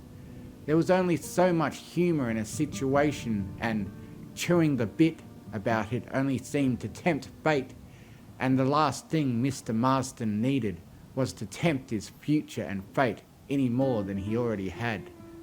His train of thought was interrupted by a shrill scream coming from the left, off the side of the road, quickly snapping his attention to the small group of undead monsters chasing something. John couldn't quite make out what it was from the mass of bodies surrounding it and chasing it around, but he quickly grabbed his repeater from his back, racking the lever before shouldering the weapon as he narrowed his good eye down the barrel and iron sights. "Wonder if I had killed any of you before," muttered John as he squeezed the trigger of the weapon, a loud crackling through the air as the gunslinger racked the repeater's lever and fired again. The bullet struck the skull of one of the demons before firing again 3 more times. John exhaled as he relaxed, slowly lowering his repeater as he looked across the road to see the carnage, looking for any human remains or someone left standing. John cocked a brow at the sight of a purple mare cowering over the mass of corpses that surrounded her. Stepping off the main road before trekking across the wilderness to meet the creature he spared from being eaten, curious to see the pony's purple coat and branded mark on its flank, John mused as he slipped the repeater over his back and placed his hands on his gun belt and hips as he approached the creature. "Well, it ain't every day you see a purple horse. I'm a unicorn and a pony," replied the purple pony as she panted heavily, looking up at the human with fear and confusion. "You're not going to try and eat me, are you?" "Not until you're properly prepared and seasoned," replied John. What? Cried the pony. "I'm joking. So, unicorns are real? I suppose I owe Jack an apology," replied John as he rubbed his chin and stubble before spitting a wad of mucus beside him. Pony winced at the man spitting in front of her, and she gave a bewildered expression. "What do you mean, real? Who's Jack? Who are you? And what's going on?" cried the pony. John looked around to see if any living soul was near, feeling unsure of his own sanity as he started talking to the horse. My name's John Marsden, and I've been trying to figure this out myself. Do you have any idea where the nearest town is?" "I don't rightly know where I am or where anything is. I just remember trying to enter the magic mirror and cast a spell and..." John cleared his throat. "Let's start with your name and where you came from," he said as he prevented himself from being any more confused than he already was. The pony trotted awkwardly in place as she glanced around the bodies around her. "Can we, walk and talk?" "Sure," replied John. "Not like I have anything better to do as of now." The mare quickly joined the man as they walked back to the road and then began travelling down it together. "You asked for my name? It's, Twilight Sparkle," said Twilight. John glanced down at Twilight, his expression muted and reserved, but his eyes revealing a curiosity and uneasiness towards the pony. "That's certainly a name. And I'm from Equestria. Have you heard of it?" "No." Twilight bit her lip as she winced, slowly looking up at the human. Is there magic here? Probably. Maybe. I'm not too sure, but given how strange everything up until now has been, I wouldn't take magic out of the question, answered John. What about the magic of friendship? Inquired Twilight. I wouldn't know too much about that. I'm not the best person to talk about when it comes to making friends, chuckled John. What happens now? Asked Twilight. John shrugged. I reckon we'll go into town and part ways then. That is, if the next town isn't overrun with those blood-sucking monsters. You're free to do as you please. I've got my own list of problems to deal with. How are you so calm and accepting about all of this? You're not my first talking animal, surprisingly enough. You're only a fraction of the peculiarities and horrors I've seen, answered John. And, well, I'm not accepting of any of this. Just calm, because I have to be.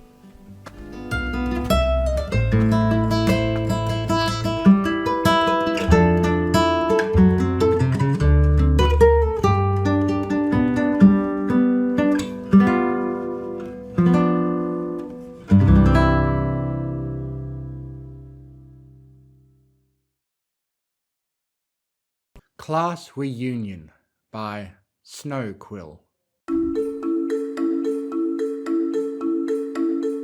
I had decided to become a teacher. The flowers symbolized my hope that I could help my future students bloom if I nurtured them with knowledge. The smiles represented the cheer I hoped to bring to my little ponies while they were learning.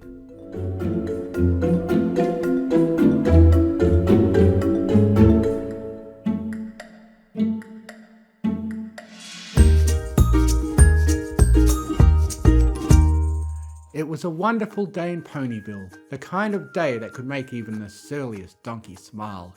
Even though the little town had expanded considerably since Twilight started her own school of friendship, it never lost its cozy charm. And although creatures from all corners of Equestria gathered and mingled, friendly smiles and conversations were common, particularly when a pink party pony and her cheesy husband were around.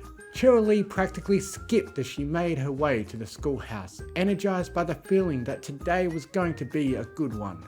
The ponies and creatures she passed seemed to feel it too, each hearty "Good morning," adding an additional pep to her step, and the wide smile on her face. She entered her schoolhouse, the simple building empty and quiet this early in the morning. Soon though, it would be welcoming her students for another day of learning. Cheerilee began to hum as she walked around her classroom, straightening desks, fixing chairs, and picking up odd bits of trash her students had missed yesterday. The room tidied. She made her way to the front, digging through her desk for the day's lesson plan and going over it once more just to be sure. Satisfied, she turned to her beloved chalkboard. Using the eraser, she brushed away the remnants of yesterday's lesson and replaced it with the day's date and lesson outline.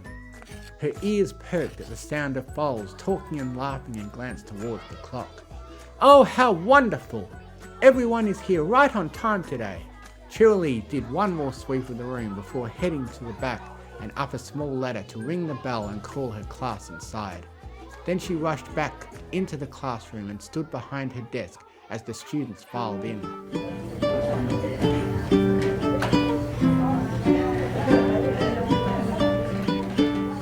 She waited a few minutes to give time for everyone to settle before clearing her throat and greeting them. Good morning, class! A chorus of Good morning, Miss Cheerilee, greeted the school teacher, and she beamed. She glanced over the desks, pleased to see that most of her class was in their seats. Her smile lessened as she focused on 2 empty seats that had been empty for a while now. Does anyone know where Diamond Tiara and Silver Spoon are? Applebloom raised her hoop. I heard from Applejack that Diamond Tiara was sick. Maybe Silver Spoon is sick too. Oh, goodness. Well, I do hope they feel better soon. How about we make them some cards later, so they know we missed them and hope they come back soon. Sweetie waved her hoop around. Oh, maybe we could make them some lesson plans too, so they can get caught up on what they missed. Cheerilee's smile returned with full force, and she clapped her hooves together. What a wonderful idea, Sweetie Belle. I'm sure they would love that. Alright, with that settled, let's start today's lesson. We will be continuing our discussion of cutie marks and what they mean. She turned to the board, her heart full of pride at the quiet rustle of students getting out paper and pencils to take notes. Her class was really such a sweet bunch, and so studious as well. Outwardly, Cheerilee was humble, but secretly she did take credit. After all, a class was only as good as their teacher, and if her class was wonderful, then surely she was a wonderful teacher.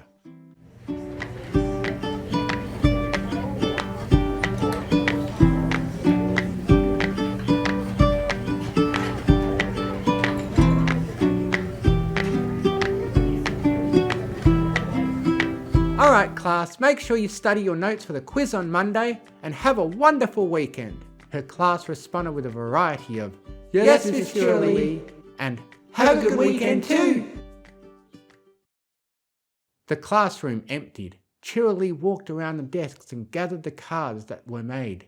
She then brought the colourful assortment of well wishes to her desk and stacked them neatly on top of the lesson plans she and Sweetie had worked on during the lunch period. Sweetie really is such a wonderful girl. Maybe I should write a note to Rarity about her sister. I'm sure she would be proud to hear about her ideas and help. She glanced at the clock on the wall. Oh, I'll have to make time for that later. I better hurry if I want to beat the rush at Sugar Cube Corner. She carefully placed the cards and papers into her saddlebag before leaving the schoolhouse.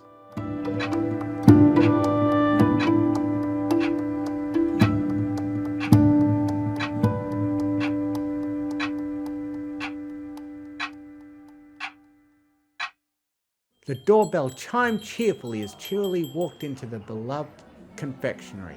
Though it was lost to the volume of chatter of a packed house, she made her way to the line, feeling a slight bit of worry they would be out of her usual treat. Despite the crowd, Pinky was nothing if not efficient, and Cheerilee found the line moved rather quickly and was at the front sooner than she expected. Pinky beamed at the teacher. Oh, hiya Cheerilee! Here for your usual Friday order?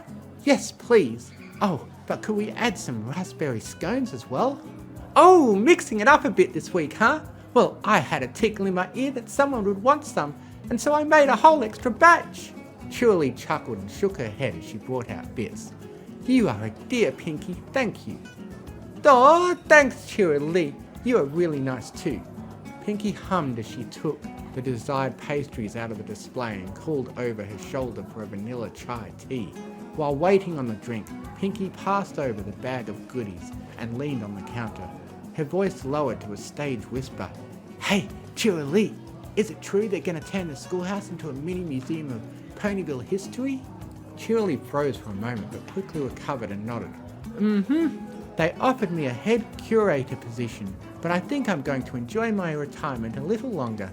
Pinky nodded. That's good. You were a teacher there for, geez, I don't even know how long. It's good to take a break and relax, enjoy other things in life. After all, it's not like you have to be a teacher forever. There was something in Pinky's eyes, but it was gone before Cheerilee could fully appreciate it, making her believe it was just a trick of the light. She nodded and laughed a bit. Oh, of course. Don't get me wrong. I love teaching. But you're right, there are other things to enjoy in life. The look returned for a moment before Pinky leaned back with a laugh of her own. Rightio, Cheerio! Oh, here's your tea. I hope you have a good weekend. You too, Pinky. Cheerilee's walk home was slightly less bouncy due to the treats in her bag and the cup in her hoop, but anyone could tell from her smile that the retired teacher was having a good day. There was a griffin waiting for her at the doorstep of her cottage, wearing a modified version of the mail delivery uniform and holding a clipboard. Gabby perked up as she saw Cheerilee and chirped cheerfully. Great timing, Cheerilee. I need your signature for this package. Cheerilee's heart skipped a beat. Could it be? She was sure that package wasn't going to arrive for another week. One look at the large box waiting on her doorstep though, and she knew.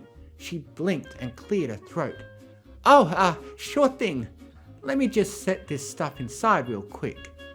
No problem. Want me to bring the package in? Only if you don't mind. Gabby giggled as she picked up the box and followed Cheerilee inside.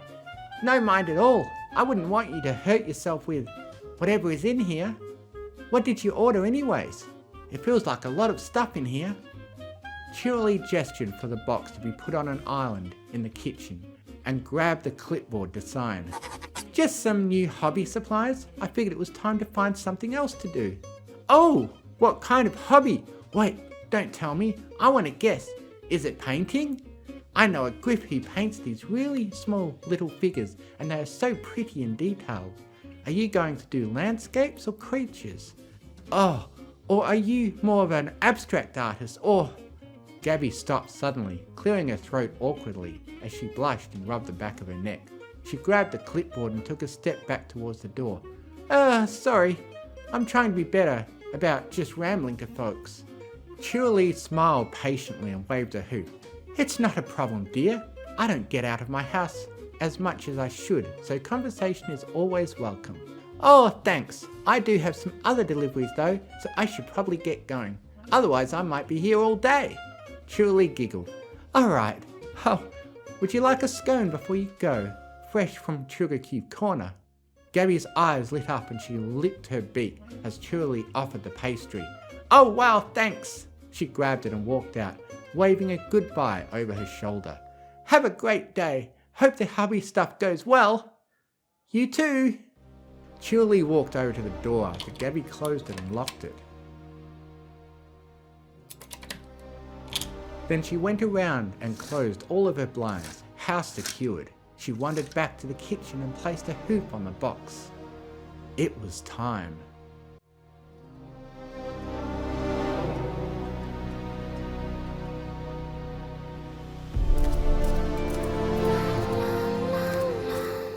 Cheerilee hummed as she descended the stairs into her basement.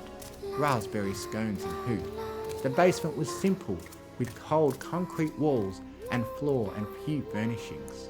She made her way to a corner that was sectioned off with a sturdy metal fence and smiled at the two sleeping forms inside. Diamond! Silver! It's time to wake up! Diamond Tiara stayed stubbornly still while Silver Spoon stirred, mumbling. Cheerilee chuckled and shook her head as she brought her hoof up and violently punched the metal fence. Silver jumped, her hooves flailing in a blind panic at the loud sound. She stumbled towards the opposite corner, backing into it and looking at Cheerilee with wild and unfocused eyes, as if the foal couldn't determine how many of the smiling magenta mares were there. Good morning, Silver Spoon. Though I suppose it's actually afternoon now. You and Diamond must be very sick if you slept this long. Tell me, how do you feel, dear? No, not so Silver. Cheerilee tisked and sighed as the foal mumbled. I see the tea didn't do anything for your throat if you still can't talk. Oh well, I've got just the thing to get you two feeling better again. Look, raspberry scones! Aren't those your favourite, Diamond? Cheerilee's smile slipped as, again, there was no response. Diamond Tiara, respond please. There was a quiet sob from Silver, which Cheerilee ignored as she set down her saddlebag and the bag of scones before undoing the lock and opening the door. She walked over to Diamond and gingerly poked her. Moments passed without any reaction, and she leaned in to get a better look at Diamond's still body. Understanding then dawned, and Cheerilee's smile returned as excitement bloomed in her chest. Oh, Diamond! Why didn't you say you were feeling better sooner? Come on, dear. Let's get you ready to rejoin the class. Cheerilee picked her up and carried her out of the cage, kicking the door closed behind her and locking it quickly. She brought Diamond over to an old salon chair set in front of a vanity mirror, an assortment of fur, mane and tail products covering both the vanity and a rolling table next to it. Cheerilee settled Diamond so she was sitting in the seat and began to sort through the small boxes and bottles, muttering to herself, Let's see, dye, shampoo, conditioner. She pushed off the containers she didn't need, empty and half full bottles and packets alike clattering to the floor. Workspace cleared. She put on a pair of gloves and grabbed a bottle before squeezing its contents into a bowl. She added a packet to it and began to mix, her nose wrinkling at the chemical smell. I'm sure glad I'm a teacher. I don't know if I could handle a hairdressing cutie mark with these smells. She giggled at her joke and set the bowl down before grabbing a comb and turning towards Diamond. She began to comb through her mane, humming to herself as she worked out the few knots that had formed. Then she grabbed the clips and began to separate the layers, pulling up the lightened sections that would need one more coating to be perfectly coloured. You must be so excited to finally be able to join the class again. I and the other students have really missed you, Diamond. I miss it too. Thanks for taking care of me. I hope Silver gets better soon. Cheerily cooed as she started to brush the goopy dye through a section of hair. Oh, I'm sure she will, dear. I know you two are close friends, but don't worry. I have a feeling she'll come around. Cheerily worked through Diamond's hair with practiced ease, carefully brushing each layer and adding foil to help the process. Despite her earlier joke about not wanting to be a hairdresser, necessity demanded she do it, and as a result she had gotten pretty good at it. When Diamond's mane was finished, Cheerily put the bowl down and took off the gloves. Alright, while this processes, I'm going to check on Silver. Let me know if you need anything. Cheerily walked over to her saddlebags in front of the cage and dug through them to find the cards and lesson plans created earlier. She opened the door and placed the papers near the middle of the cage. Now, Silver, I know you are still a bit sick, but you have a lot to catch up on. Your classmates made such wonderful cards, and Sweetie Belle helped me make some lesson plans for you. You really should at least try to do some homework. Silver looked at the papers, trying to focus her eyes on the colourful cards covered in black squiggles. As she stared at them, the squiggles started to turn into words. Cheerily nudged the papers towards her before leaving her, once again closing the door and locking it. The mayor glanced over at the bowl in the salon chair before turning and heading back upstairs. Silver shuddered as she heard hooves disappear and shook her head to try and clear her thoughts. Fear of the unknown and exhaustion from sporadic bouts of sleep had left her plenty unbalanced. And then the last time the mayor was down there, she gave them a drink and snack that made her head all fuzzy. It also made her fall into a hard sleep at some point, it seemed. She closed her eyes and tried to think. She didn't know how long she had been in the basement. Had it been days? Weeks? Was her family even looking for her yet? Or had they already given up? Her eyes ached with a burning desire to cry, but not enough fluids to produce tears. Her insides ached as well, and despite the meagre meal sometime earlier, she felt full and heavy. Just what did that mayor want with her anyways? And why did she insist on calling her Silver Spoon? The foal groaned and laid down, rubbing a shaky hoof against her head as a headache formed. She didn't know what would happen, but she could only guess it wasn't anything good. She spared a thought at the other foal that had been in the cage with her, a filly who was the same age and had gone quiet sometime while she was asleep. No, not gone quiet.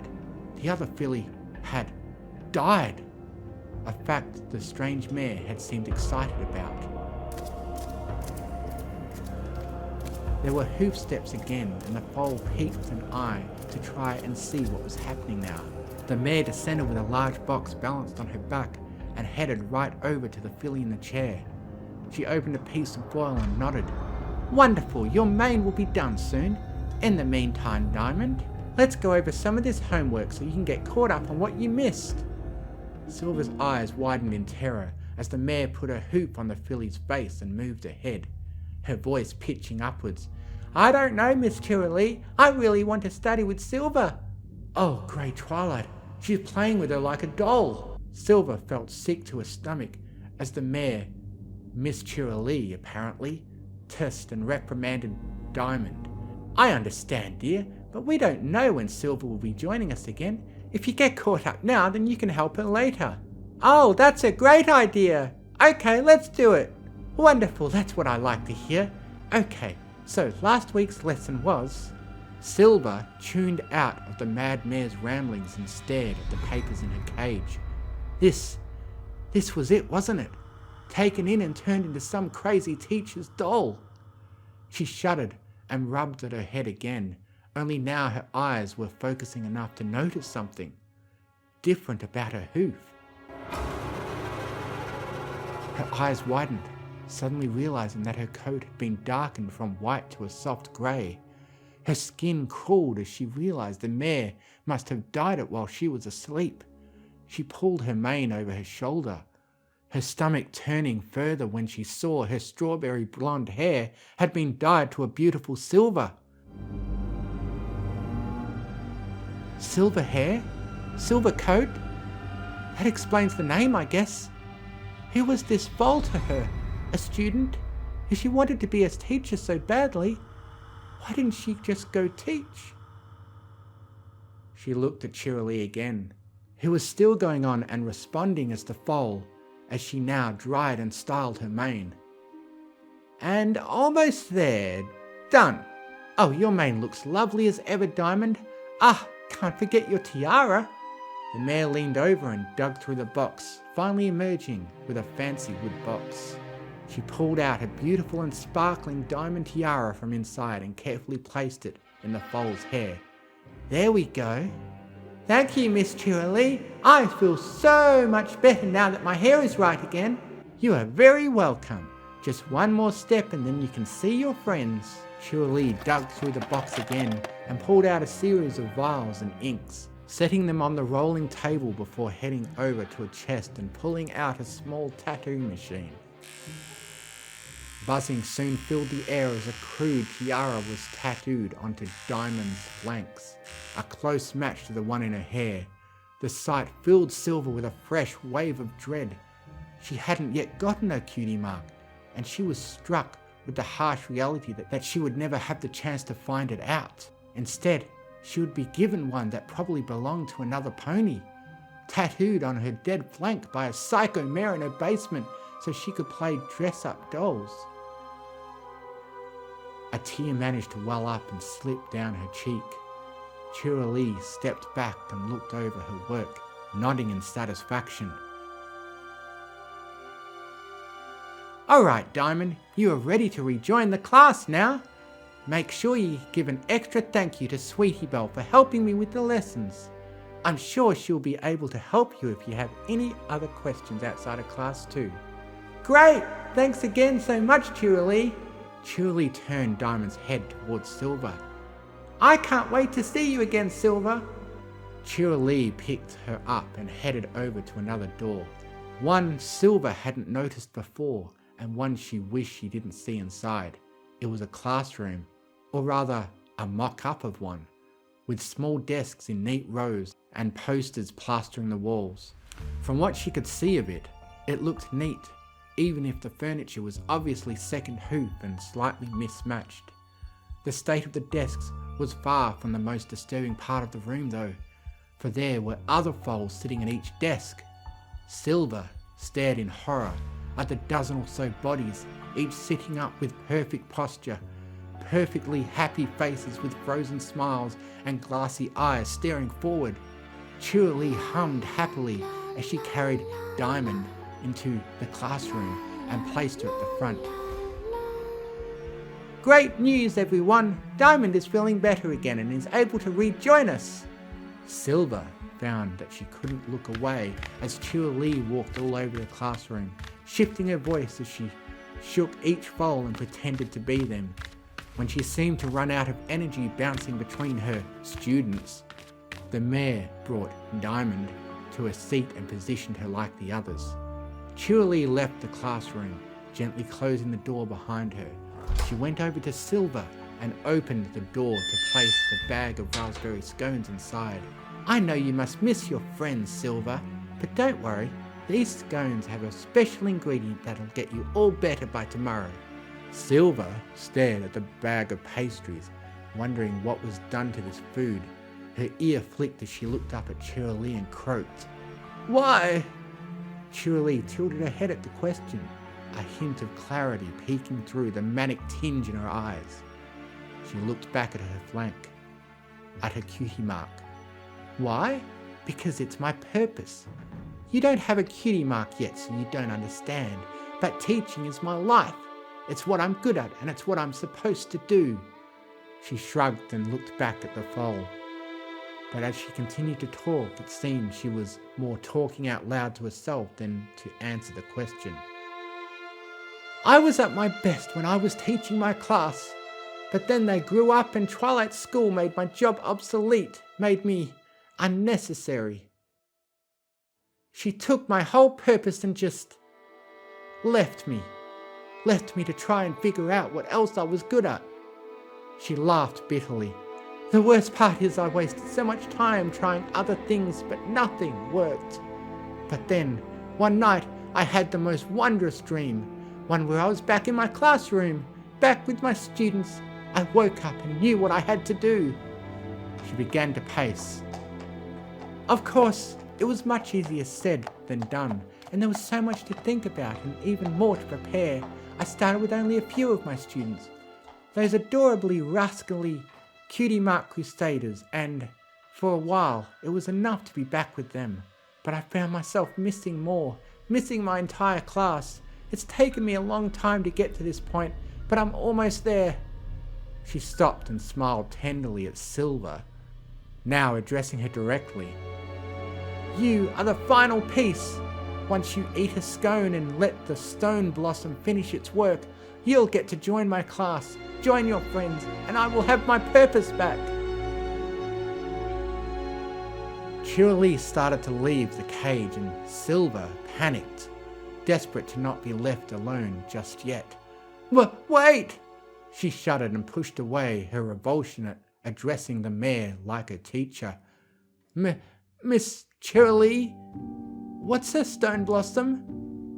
Cheerilee continued out of the cage and closed the door before sitting and adopting her lecture tone.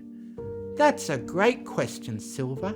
I love it when my students expressed interest in new things." She shifted and cleared her throat.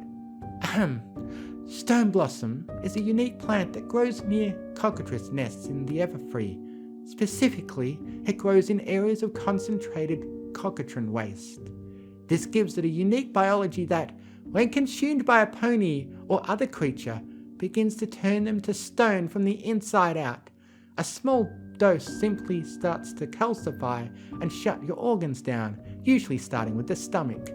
Silver pressed a hoof against her stomach, unsure if the heavy feeling was from the plant or information as Cheerilee continued.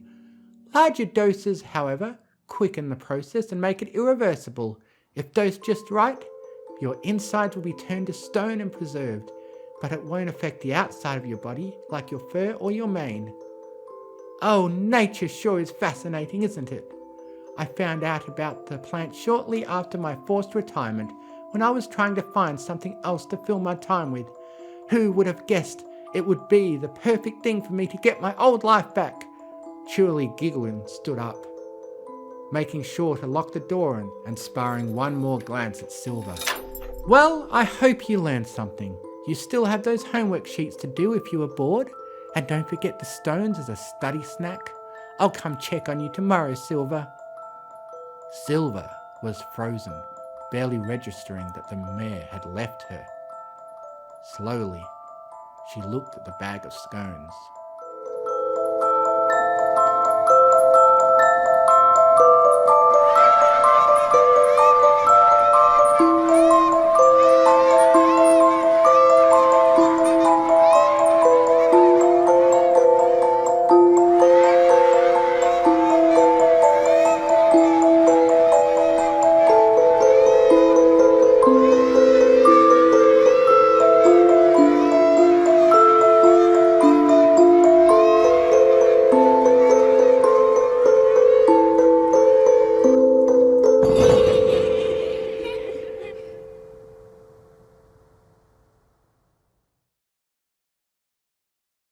Derpy's Cardboard Castle by Britannon. To say you were amazed would be an understatement. You had just finished moving into your new house, refurbished specifically to accommodate a large biped of your size, after you got sick of smacking your head off on door frames. Naturally, this meant a whole lot of empty boxes, and Derpy, the local friendly male mayor, had suggested the perfect use for them. In all your time here, the greatest artistic prowess you had come to expect from the little ponies was crude macaroni pictures and crayon drawings. And when she said she wanted to make a box fort on your front lawn, you had expected maybe just a few of the boxes stacked together with a couple of holes cut for windows and doors. What you found when you stepped out of your front door was a literal fortress. It was practically as tall as your house, complete with turrets, arrow slits, and even a functioning drawbridge. The damn thing even had a dungeon, which was just a large box in the corner of the small castle's courtyard labelled Time Out Box. What made it even more impressive was that she had somehow cobbled the entire thing together in the time it took you to go and bake some muffins as thanks for her helping you to move all your stuff. For a mare that could be considered scatterbrained and clumsy at the best of times, you never in your life would have thought she had it in her to construct a masterpiece such as this. And when you asked how on earth she did it, she just laughed and said she was good at boxes and stuff. Sure, she was a male mare and all, but you'd handled boxes in a warehouse for a few years back on Earth and could never hope of making anything even close to that. You played with her in the box fortress all afternoon and into the evening, pretending you were knights and nobles or making small adjustments and improvements to the fort. Each day after that, Derpy would come over to play, either after her shift ended or on her days off. You were constantly expanding the fort each day, even going around collecting empty boxes from around the neighbourhood to expand it. And eventually it took over almost your entire garden.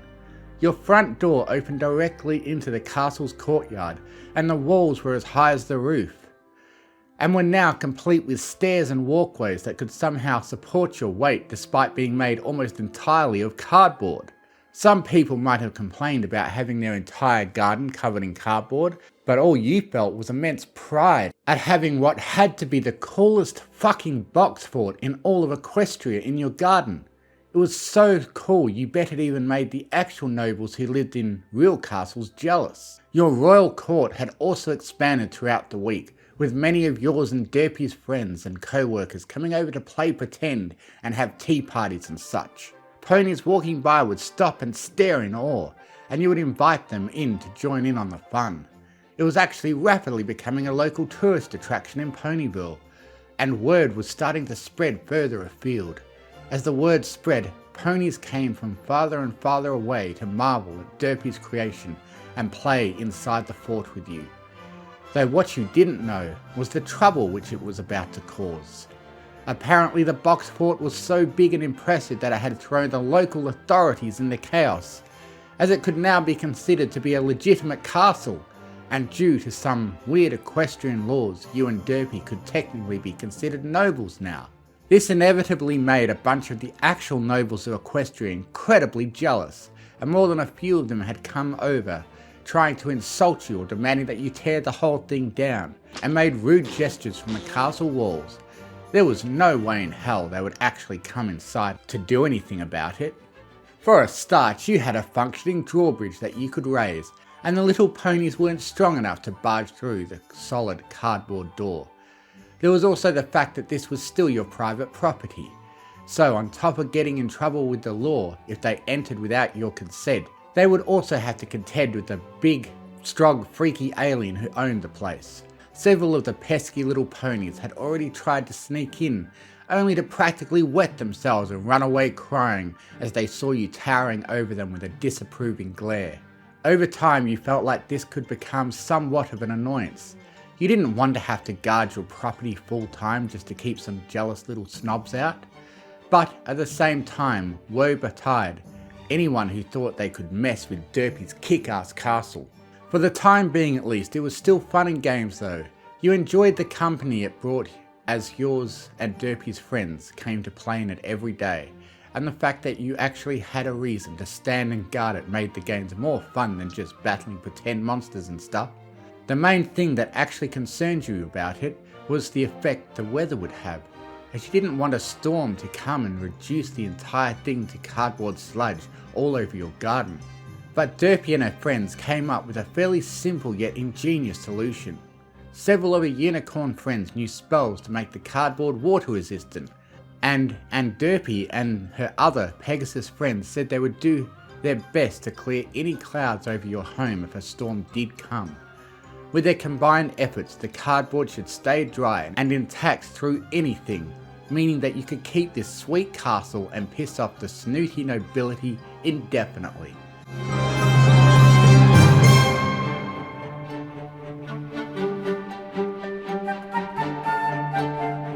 The days went by and the box fort continued to attract an ever-growing amount of tourists and ponies come to marvel at it. The number of incursions also increased, ranging from single ponies trying to sneak in or berate you from afar, to a few small groups who seemed to be more daring. A few of them had attempted to storm the fort by force with foam swords and spears, but they were still too weak to break in or cause any real damage.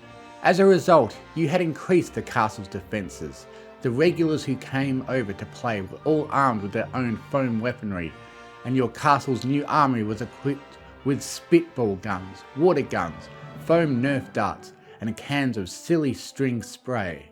You also had a few spare boxes that you could drop from the walls onto any ponies that got too close, which usually tended to make them freak out as they were suddenly plunged into darkness and ran around colliding with everything around them as they panicked.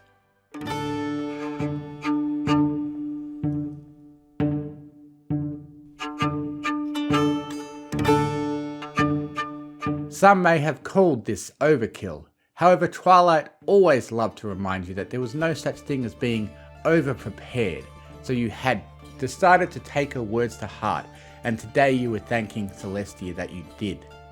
It was a day like any other.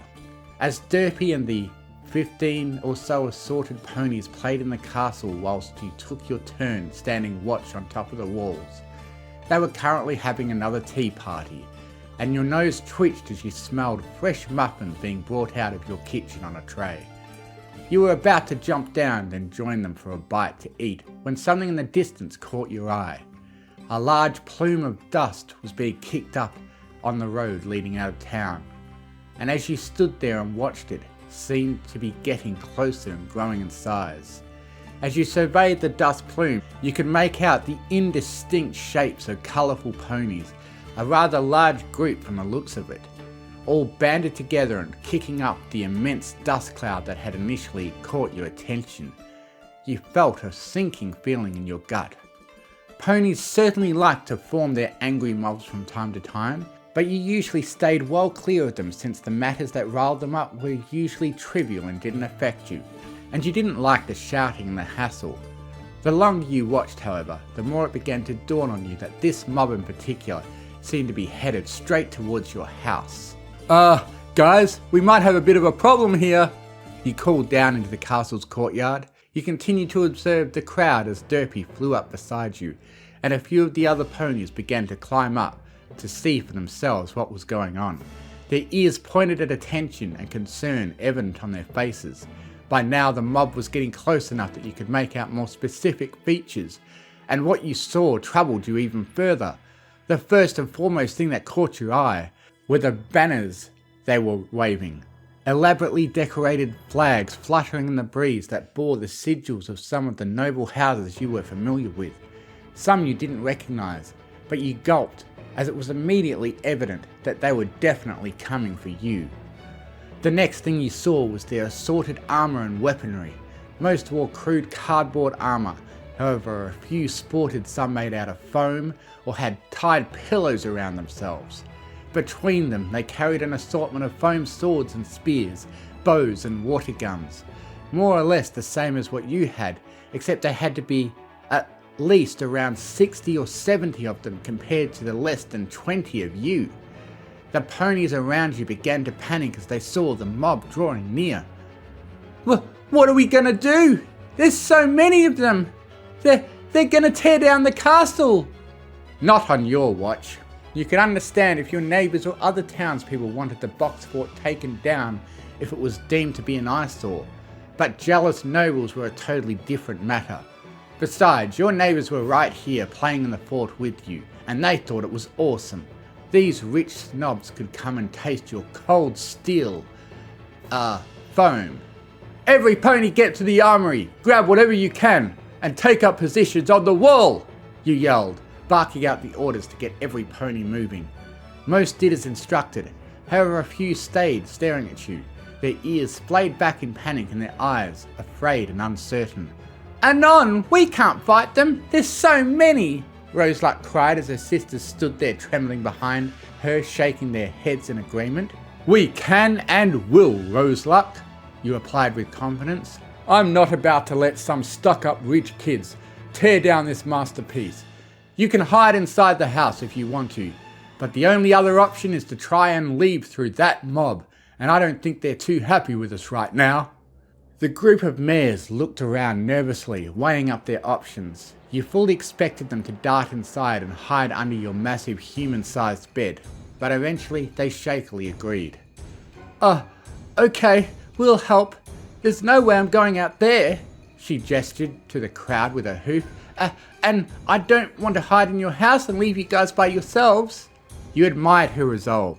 You knew these 3 mares in particular could be very skittish.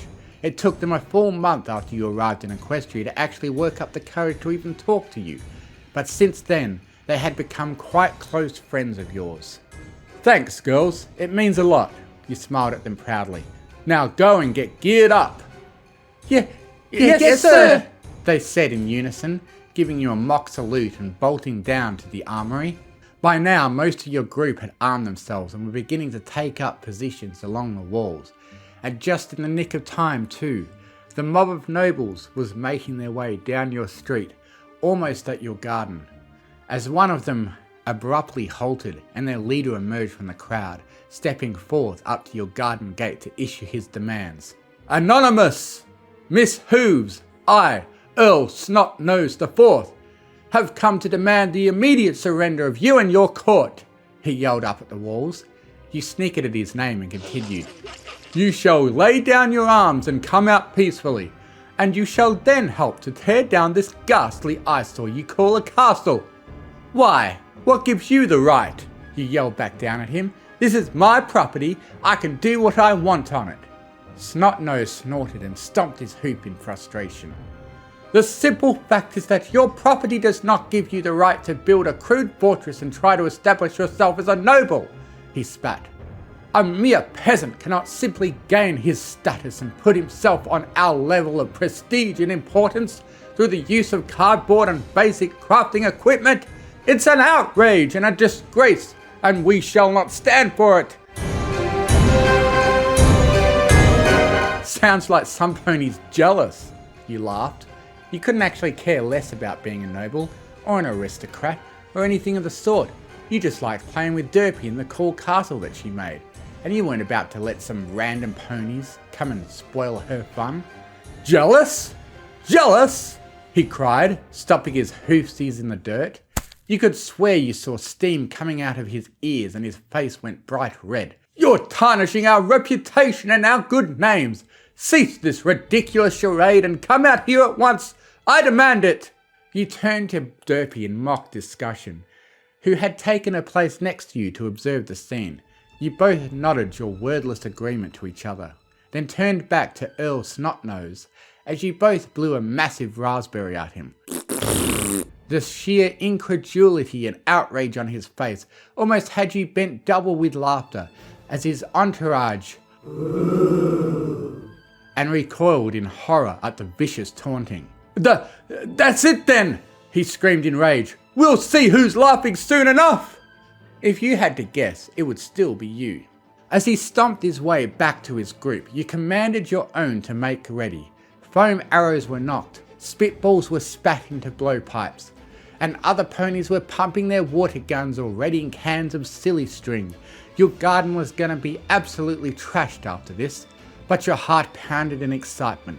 This was shaping up to be a whole lot of fun. The crowd of nobles, aristocrats, and fancy ponies outside your house were also making themselves ready, prepping their weapons and armour and forming into lines to begin their assault. They had an aura of haughtiness and discipline, but you were sure that their orderly formations would break as soon as the foam started flying. Your thoughts were interrupted by a loud, irritating voice. You looked down and spotted Snot-Nose blowing into a large kazoo. Really? For all their fancy smugness, they didn't even have a horn or a trumpet. They were using a fucking kazoo. You were so caught up in another laughing fit that you almost missed the scream of "Charge!" until your head snapped up and you saw the first line of ponies barreling towards you. "Loose!" you yelled frantically and looked around for your own projectile weapon that you had been far too distracted to actually go and get. Foam swords, spitballs and string flew back and forth overhead as you looked around frantically, until Derpy patted you on the shoulder. You turned to her, and in her mouth you saw what could only be considered a war crime in Equestria. A water bomb! Looking down, you saw that she had an entire bucket of them prepared, and you grinned at her deviously. You picked up one and stuck your head over the parapet to see what was becoming of the first assault. Several had turned and fled already, foam darts and spitballs bouncing off them as they squealed and flinched from the slight impacts. A couple were flailing around helplessly, trying to claw off silly string that had stuck all over them as they were continuously pelted. "It's in my mane! Oh Celestia, it's stuck in my mane!" You heard the dismayed cries of a mare, her impeccably styled mane now gunked up and messy as she pulled at it futilely. The archers on the opposing side desperately returned fire. However, the majority of it either struck the walls or sailed harmlessly overhead. You stayed low to avoid the barrage of nerf darts and spitballs, then popped up to hurl a water bomb at a couple of ponies who had made it close to the front gate. You scored a direct hit right on the mare's back, soaking her and splashing the stallion next to her. The mare shrieked and wailed as her cardboard armour soaked through, and the bright pink paint she had used to decorate it with began to seep into her coat. The stallion, seeing the horror of the mare's immaculate coat being stained with paint, gagged in revulsion and began to drag her away as she continued screaming. As the first wave began to thin out, the kazoo of war blasted again and another onslaught of ponies began rushing towards you. There were more this time, several of them sporting cardboard shields which they used to deflect the volleys of spitballs and nerf darts flying towards them. The water guns were somewhat useful at weakening them and reducing some of them to mush. However, they continued to push closer and closer as some groups of them reached the castle walls. They were followed up by ponies with ladders, who set them up and prepared to climb. You lobbed water bombs down at them, as several others continuously sprayed them with water and silly string.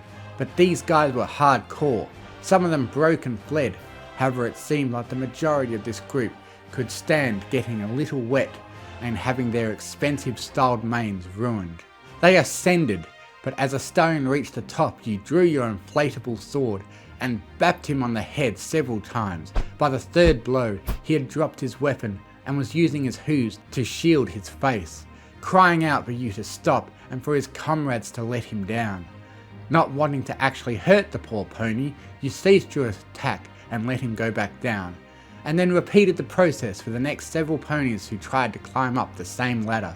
Looking around, you saw the same scene playing out in all the other spots where they had managed to put up ladders. A pony climbed up, got bonked on the head several times, then cried to go back down and run away to be replaced with another pony who did the exact same thing. If any of these guys could handle the slight pain of being whacked on the head with a foam sword, then your defense might actually be in jeopardy. But so far you were smashing them. Your own losses were actually surprisingly few so far. Just a couple who you had seen take a foam dart or spitball to the face and had been dragged back inside your house by their friends to be tended to. Being a considerably larger target, you had felt yourself get struck by more than a few, but you weren't a precious little kinderpone and could brush off such brutal injuries with ease. Another blast of the kazoo snapped your attention away again. You saw the third and final wave coming in, led by Snot-Nose himself. To your complete dismay, they seemed to have made some sort of battering ram that looked like it may actually be able to punch through the sturdy cardboard door. It was crudely made, of course, and they had used some fairly flimsy looking wood. But since the door was just a few thick pieces of corrugated cardboard glued together, it might actually do the trick for them. If they breached the door, then you'd have to deal with these annoying nobles running wild all over your castle, and you swore to Celestia that you wouldn't be held responsible for your actions if any of them actually got inside your house and started trashing the place. You wouldn't put it past these little brats. But with the ponies climbing the walls already causing such a distraction, and the few losses you had taken from the constant rain of arrows and spitballs, you struggled to think of any way you could actually stop them in time before they reached the door.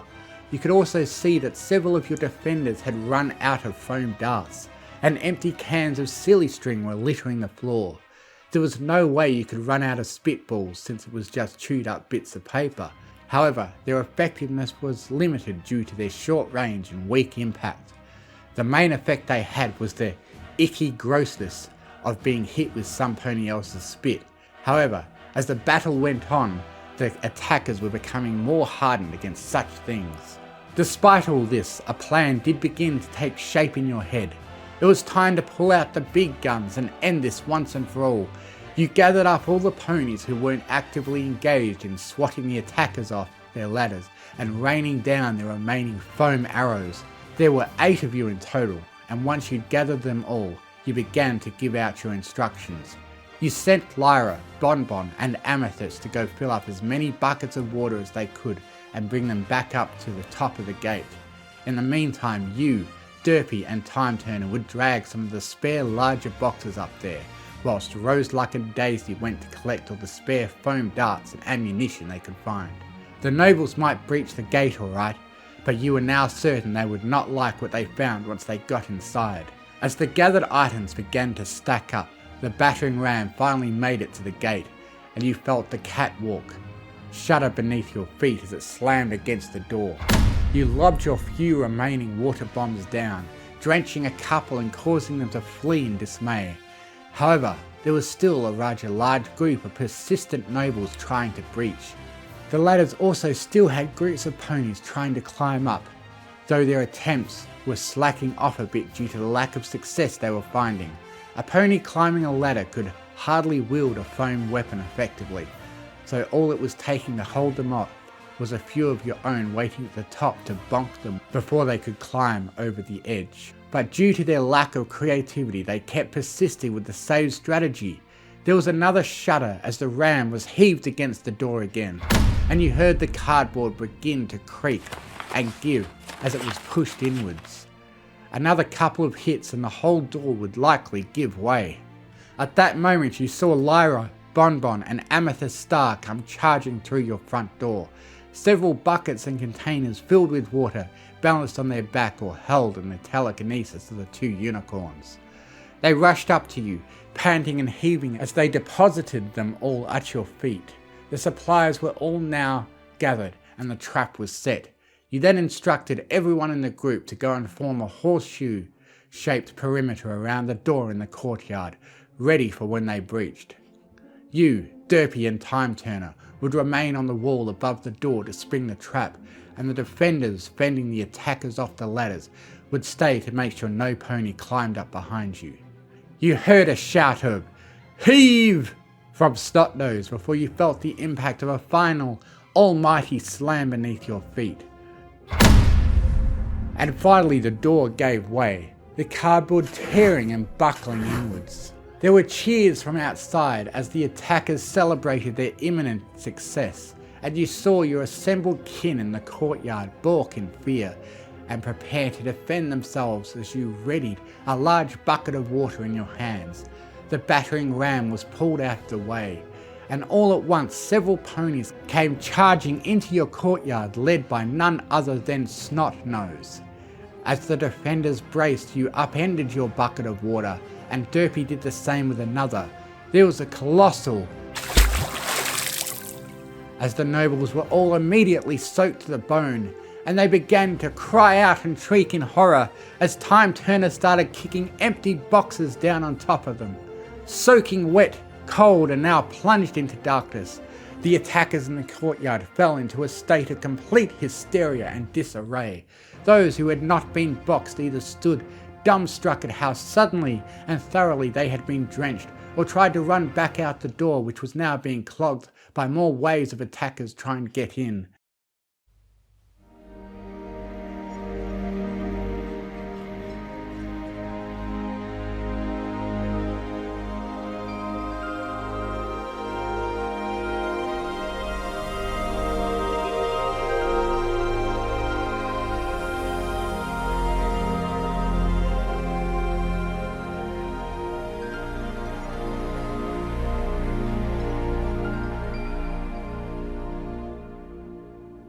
The ponies trapped under boxes ran around like headless chickens, bumping into everyone, getting in the way and tripping over as they charged about in blind panic. You laughed maniacally, continuing to dump buckets of cold tap water over the congested ponies in the doorway as they screamed and scrambled over one another.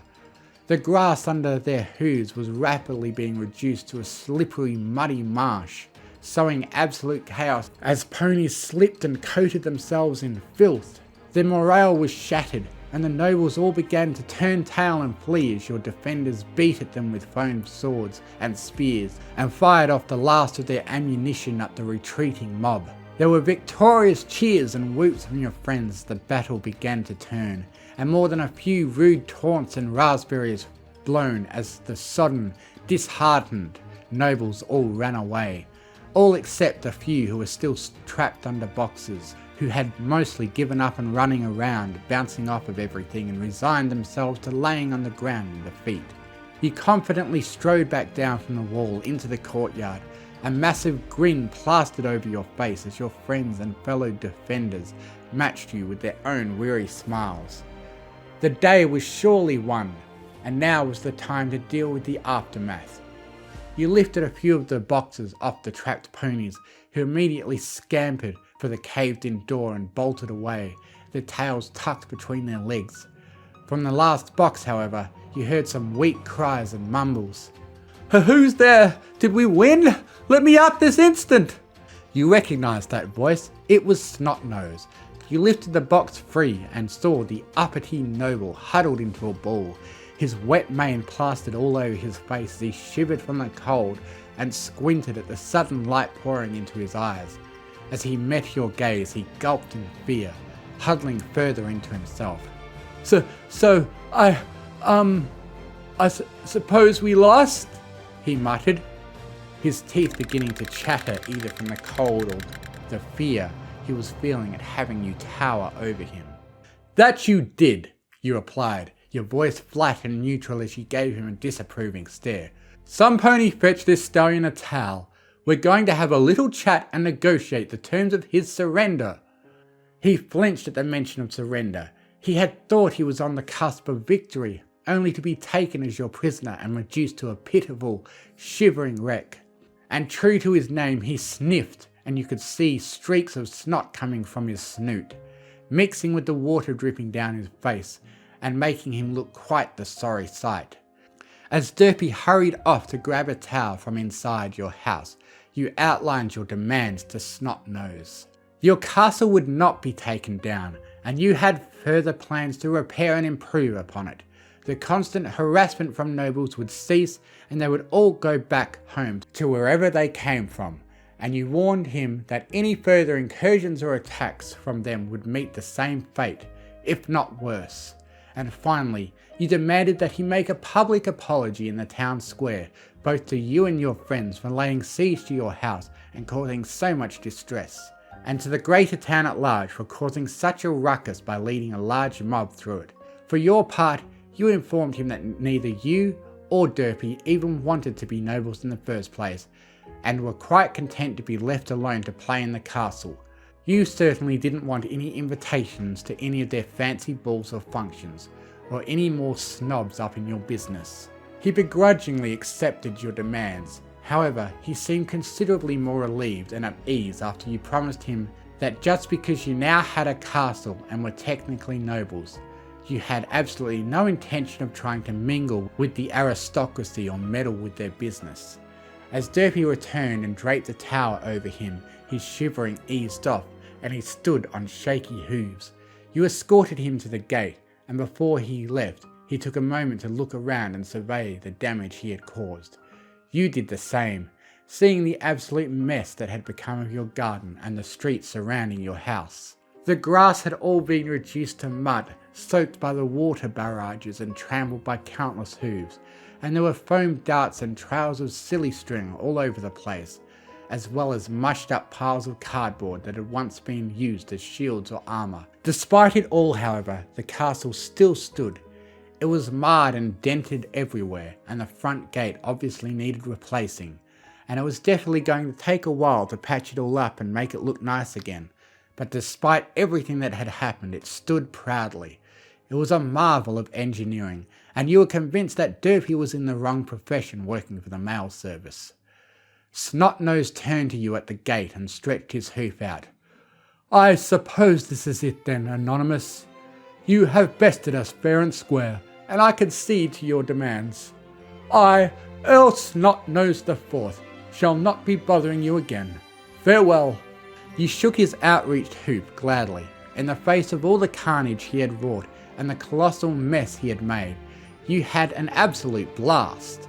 You still had to put on a stern face to keep up appearances, but deep down this entire day had been a ton of fun. Who else could claim that they'd had nearly 100 ponies come and lay siege to their towering box fortress in some epic style LARP battle? And despite being outnumbered nearly 4 to 1, you'd won!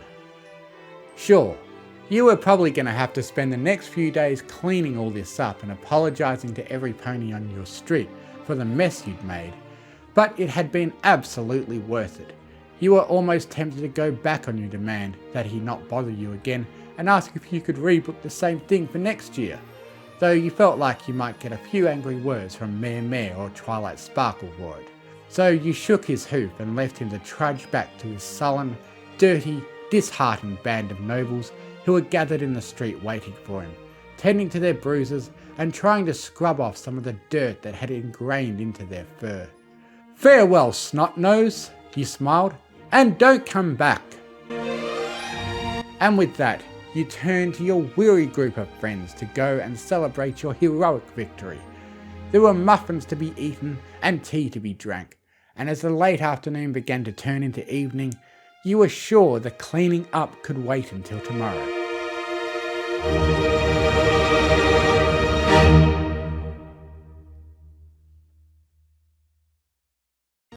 Hen Games by Summer Solstice.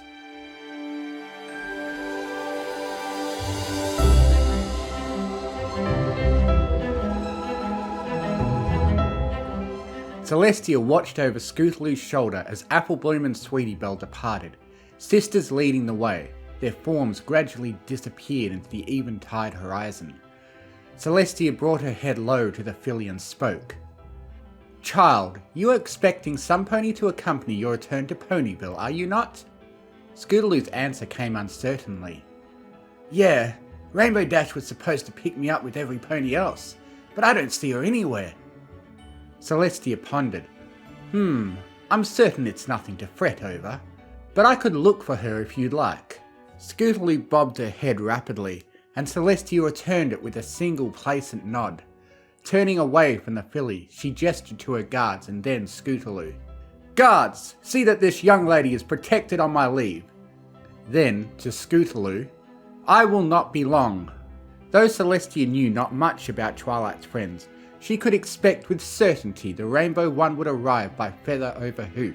Once in the open, she spread her great wings and took to the skies, scanning the horizons for any notion of her whereabouts. She found none, nor others. This was not unusual. Pegasi generally shied from late night flying for safety reasons. Immediately she waited for the mare's arrival and reflected. She realised a part of her didn't wish for Scootaloo's departure. Not so soon, at least. It was exceptionally rare she had the opportunity to care for young ones. She'd been eager to allow Miss Cheryl to bring her class for a field trip, and when Scootaloo and her friends, the Cutie Mark Crusaders they called themselves, begged their sisters to stay longer, Celestia leapt at the chance. True to the public perception of her as the nation's kind of mother figure, Princess Celestia adored caring for others, young ones in particular. It reminded her of when Luna and her were fillies, and she, the older sister, responsible for her little sibling's behaviour. Many times she opined for those simpler days, but for a long while now, Luna had been as grown as she was. Oof! The wind was knocked from her lungs. Something had struck her from the side and sent her hurtling to the ground. But she quickly realigned herself as she caught her breath and swiveled about to see who or what had impacted her. She heard a familiar voice. Oops! Sorry, Princess! With nervous laughter, Rainbow Dash flew down to meet her. Didn't see you there.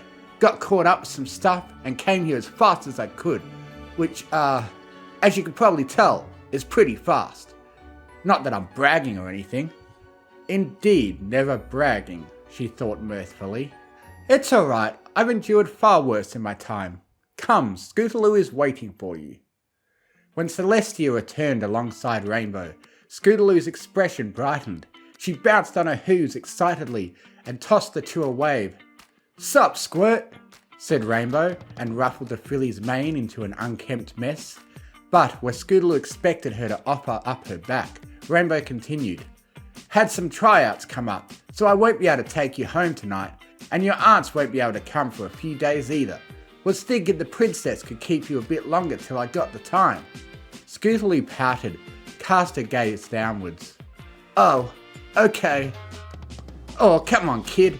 You get to hang out with the oldest living relic in the whole world. Who wouldn't kill for a chance like that?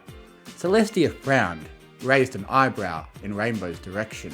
I mean, the, most experienced mare in Equestria. I'm not saying you're old.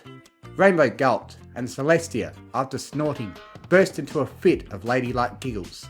Scootaloo followed on the joke, and eventually Rainbow too joined in, though more nervously. I'll take good care of her, Celestia assured. There are many things in the castle that should keep her busy. Oh, Scootaloo whined. I can't go canterlotting? Canterlotting? Is that what they call it these days? No, however, I'm afraid not. Not unless I can find a pony to escort you. The city is safe, of course, but I'd rather not take the risk. Scootaloo stuck out her bottom lip, but nodded reluctantly.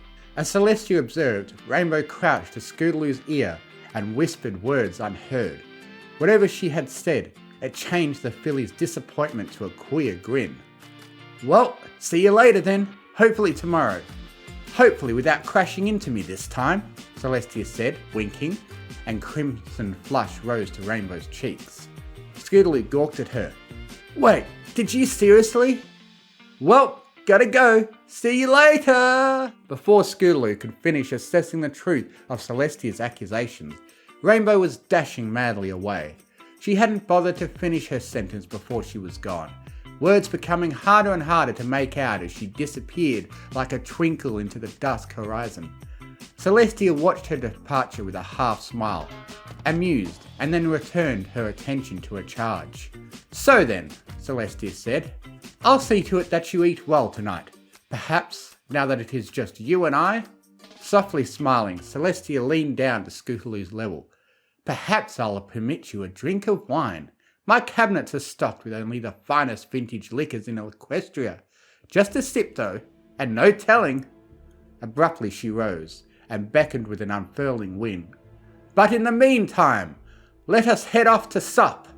Scootaloo nodded, and her eyes glinted with mischief. Mischief that Celestia took to mean excitement at the prospect of trying alcohol. Her assumption was partially correct. The trot to the banquet hall was not a long one, but it was not short either. Along the way she dropped to chat briefly with ponies she knew well, but generally tried to keep pace with the hunger of a growing foal. She smiled reminiscently, remembering how she and her sister would become so cranky and churlish when they didn't receive their food on time. As she did, she felt a tickle upon her flank and flicked at it with her tail. Just an itch, it would appear. Peculiar.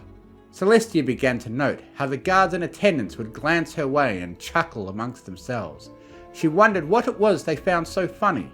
But when she turned her head in their direction, they'd suddenly stand straight and salute as if nothing were amiss. Oh well, she thought, let them have their fun, whatever it may be.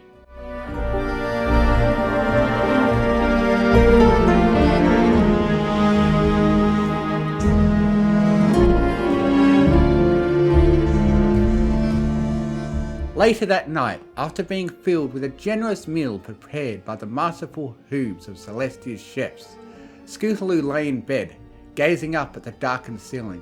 She took in the size of the room. It was massive for any one foal or grown pony for that matter, and stocked to the rafters with the sort of amenities a mare like Rarity could die for. She wouldn't admit it for the sake of her own ego, but without her friends it felt lonely. Too large just for her. The accompaniment of her friends and classmates had been a reassuring presence, and made the whole place not feel so big and intimidating. If nothing else, she would at least be entertained for a while thanks to Rainbow's pranking idea, which when she thought about it, a light bulb went off above Scootaloo's head. Hey, get out of here! What did I tell you about doing that? Squawking, Scootaloo slapped her hoof against the light bulb and sent it crashing to the floor.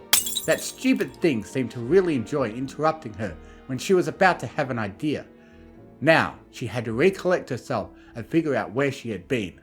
So, where was she? Oh, right! A light bulb went off inside Scootaloo's head, mark her words, because this was going to be her best plan for getting a cutie mark yet.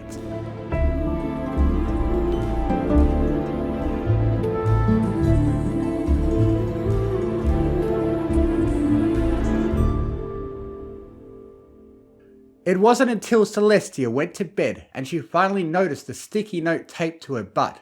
It crumpled against her fur when she sat onto the cover, to which she'd plucked the paper off with her magic and floated it before her so she could read. Sun-sized, it read, and she scowled lightly.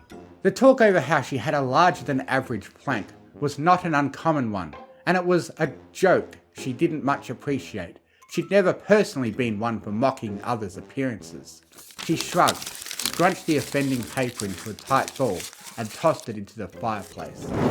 Ultimately, she supposed, if it gave the ponies under her some sense of levity, she could tolerate it.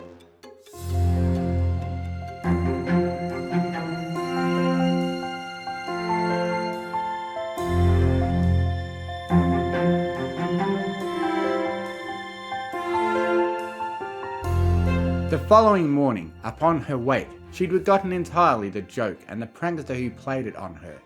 She had a busy schedule to work through today, and in her mind the best way to start off a day such as that was to freshen up in the morning.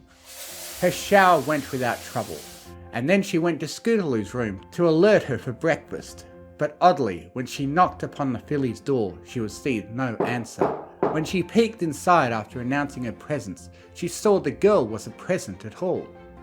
Strange, she mused, but she figured she'd find her somewhere, and she did, once she made her way to the dining hall. Apparently Scootaloo had beaten her there.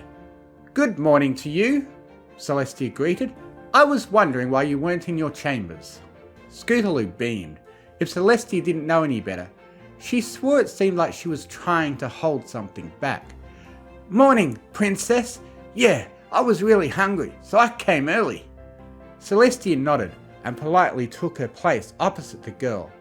Breakfast had already been whipped up for her, but not yet for Celestia. The chefs waited typically for her to give her explicit request unless ordered otherwise. When Celestia seated herself, however, she startled as a sound ripped from the seat. Celestia's features contorted. She sat up immediately, looked down to the chair, and there saw a whoopee cushion. Behind her, she could hear Scootaloo's barely contained snicker. "Now just what is going on here?" she mumbled to herself. "Such foolish games. Ah well, nothing of it." She plucked the toy off her seat and teleported it back to her chambers for later disposal. First the note, now this. It would appear she had a dedicated jester in her midst. Afterwards, breakfast went well. She ordered huevos rancheros topped with a bed of hash browns and fried onion straws, crisped to perfection, all smothered in the chunkiest and spiciest hay chili they could prepare. The meal was altogether perhaps a tad decadent, and she felt that maybe the previous evening's prankster's gambit had a point about keeping her weight in check. But she loved the sensation of delicious food too much to restrain herself. Besides, she reasoned, she was an alicorn. A little extra padding could hardly hurt, right? The rest of the day was mostly uneventful. Dry court hearings over which she presided, mind-numbing conversations with diplomats or dukes and duchesses over the minute wording of a single line from a single throwaway passage, the usual for her. The one thing she did look forward to that afternoon was the grand opening of a new exhibition hall, where the ponies of Equestria could gather and plan showings of everything from art to music or alchemical creation. But when she went to use her pair of royal, state-issued scissors, the ribbon remained intact. Strange, Celestia thought, but not all too unusual. The same had happened to her before. She just needed to try again. Not to worry, my subjects. I'm certain these scissors will see to cooperate with their princess, she joked, smiling. A quiet, amused laughter passed through the crowd, the only kind of laughter capable among the elite of society. Celestia grimaced. Frustrated, Celestia's face hardened into angry determination. Nothing. With a groan of exasperation she could scarcely keep hidden, she passed the issue and the scissors off to gathered ponies. From somewhere deep in the crowd she heard a filly's guffaw, one that sounded similar but that she couldn't quite pinpoint. And from there the laughter spread amongst every pony else like a wave. She tried to maintain her composure and cleared her throat, slicing the ribbon in two with her magic instead. I present to you Canterlot's most recent contribution to the fine works of this great nation, she proclaimed. But even in her royal Canterlot voice, she could barely be heard above the din of laughter. After that little incident, Celestia was glad to be back in the palace and out of the public eye. It would be weeks, maybe months before the tabloids and street chat stopped talking about it. Now though, here in her own domain, she could unwind a little.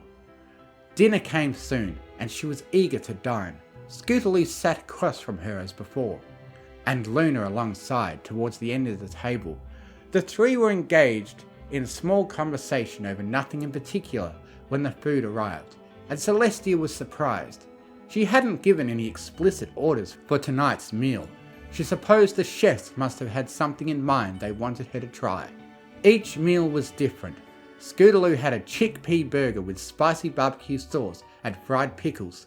Luna a roasted tomato bisque with a sort of margarita pizza style grilled cheese. And Celestia one of her favourite meals of all time, cottage pie. Humming in anticipation, she closed her eyes and forked a piece off with her magic.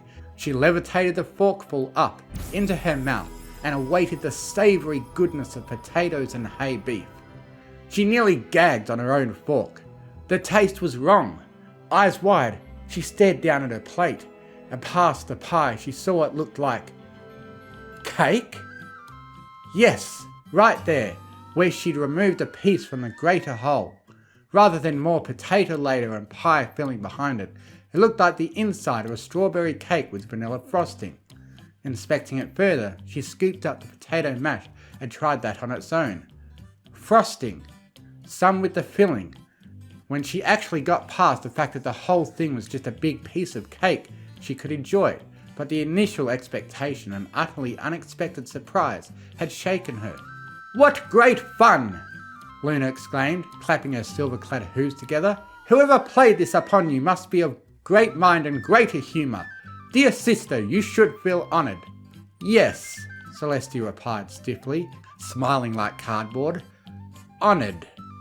In her mind, she relived that afternoon. That morning, last night, she'd been able to tolerate it at first, but she was at her wit's end. The next strike that came, she was going to hit back.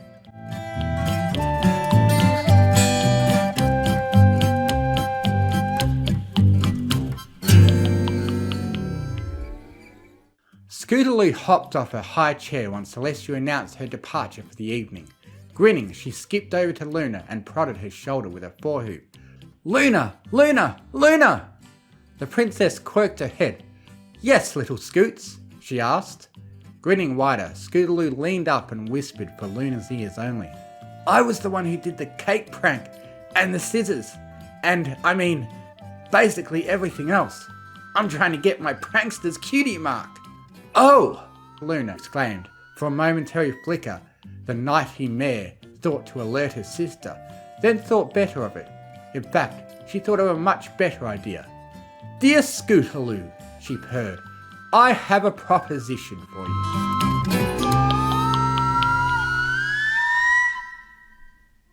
From first crack of dawn, Celestia was on the warpath. She would find this hooligan and bring them to justice.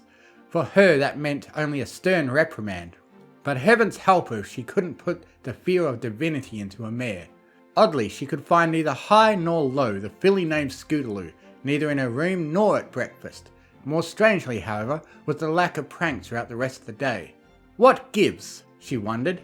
Yesterday had been a cavalcade of japes and jokes, but today there was nary a peep, nor was there, she noted, any sign of the foal she was in charge of. She asked around naturally, but no pony where she'd gone off to.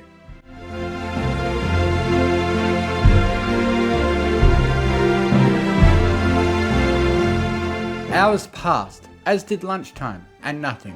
Soon enough it was time for her scheduled Parliament session of the week, held in the same grand room used for day court. She walked through the doors to find herself the only one present and went to take her place at the back wall, behind her speaking podium. Just to be certain, she glanced behind her at the seat, eyeing it with supreme suspicion. Nothing rested on the cushion, so she removed it with her magic and discovered nothing there either. She breathed a quiet sigh of relief. Maybe, just maybe, the prankster had had their fill, or decided it was not conducive to one's well-being to toy with their head of state. Either way, she sat upon her haunches and folded her front hooves to wait. Attendants trickled in little by little as the session grew closer, steadily filling the high-seated rows lining the left and right walls. When near to everyone was present, she pounded her gavel and announced session was in order.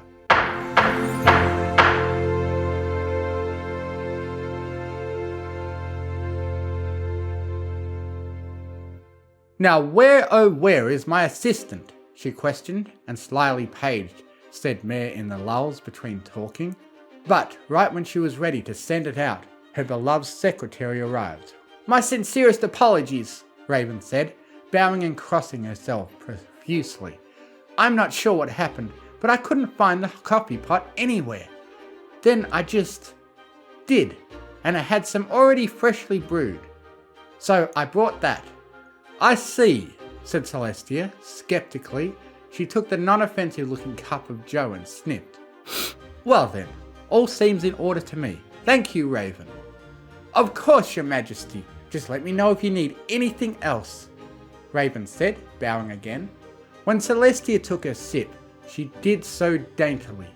She suspected the disappearance of the coffee pot had something to do with the mystery joker, but the dark brew appeared and smelled all regular to her. A cursory magical examination revealed the same.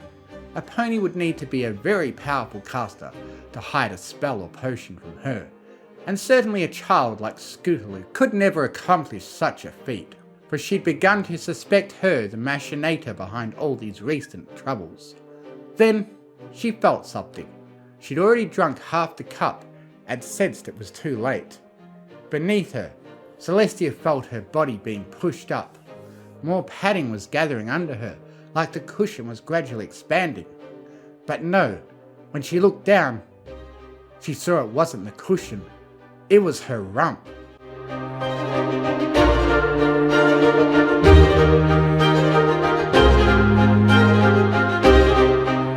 Celestia shrieked and the coffee cup dropped, splashing its contents across the marble and carpet. Seething, she stood and imposed herself over the room. In her royal canterlot voice she boomed, gesturing to the cup and her bloated flanks. They'd grown massively in only a few seconds, leaving her haunches a cartoonish pair of bouncing balloons, sun-sized indeed. Who hast dare violate our body in this grotesquity? Reveal thyself, knave, and we shall showest thou the white fury of the sun! The room went silent, then burst into raucous laughter. Each solar hot word she spat, any intimidation factor she possessed, was quashed utterly by the way her backside jiggled about behind her. But there, off to the side, she saw two very specific ponies giggling to themselves. "You!" she mouthed, but dared not announce. They would get their punishment sooner or later. For the time being, she called the session to disperse and reassemble the next day. In the courtyard, she brought out a tool she hadn't used in a very, very long time. Later, during dinner, she acted as if everything were normal, like she didn't suspect a thing about either of them. Upon finishing her meal, she tidied up, dabbed at her lips with a napkin, folded it, and left her dishes neatly stacked for the servants to collect. She continued holding conversation, but interjected once Luna finished her own supper. "Luna, there were some important matters I wish to speak with you of before tomorrow. Would you kindly accompany me outside?" "Of course, sister," Luna agreed, and shoved away from the table. She pushed her chair back in, and when passing Scootaloo gave her a quick hair ruffle and knowing wink. Scootaloo returned it, and Celestia did not fail to notice the passing gesture. The second Luna stepped out into the banquet hall and closed the doors. Celestia teleported the both of them somewhere quiet and secluded in the castle. She couldn't risk Luna trying to escape.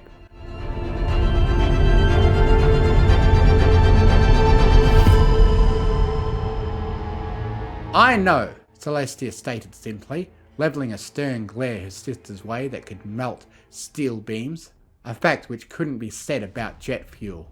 Luna inquired warily, not fully understanding. "You know?" "Yes, I know," she repeated harshly. "Don't play dumb with me, Luna. I know about your little game with Scootaloo." The realization solidified rapidly onto the Princess of the Night's features. Her eyes widened and began darting left and right to seek an escape route. None existed, but just to make sure, Celestia erected a glowing golden wall on either side. If Luna wanted to get through those, she'd need to put up her magical dukes. I am afraid I don't fully comprehend what it is you are implying of me, Tia. I have done nothing with dear little Scootaloo besides converse." "Is that so? Then what would you have to say about this?" Celestia demanded, popping the coffee cup from earlier into existence. She threw it against the floor at Luna's hooves, which slowly rolled until it bounced off her regala with a metallic. Confusion, realization, recognition, and finally comprehension dawned on Luna's face, flashing rapidly from one to the other. "You can tell me, Lulu. I'm not too angry, just mostly angry," Celestia cooed, sidling up alongside her younger sibling. When Celestia wanted to, she could leverage her superior height and power to its fullest, and she did so now, with her chin upturned, chest held high, and stature straight, and a smug expression of condensation on her snout. She came across as positively imperious. To soothe Luna's worries, she laid a wing atop her, wrapping it around her side and rubbing gently. "We're sisters. Tell me what you want, and I will give it to you. All you need to do is admit what you did."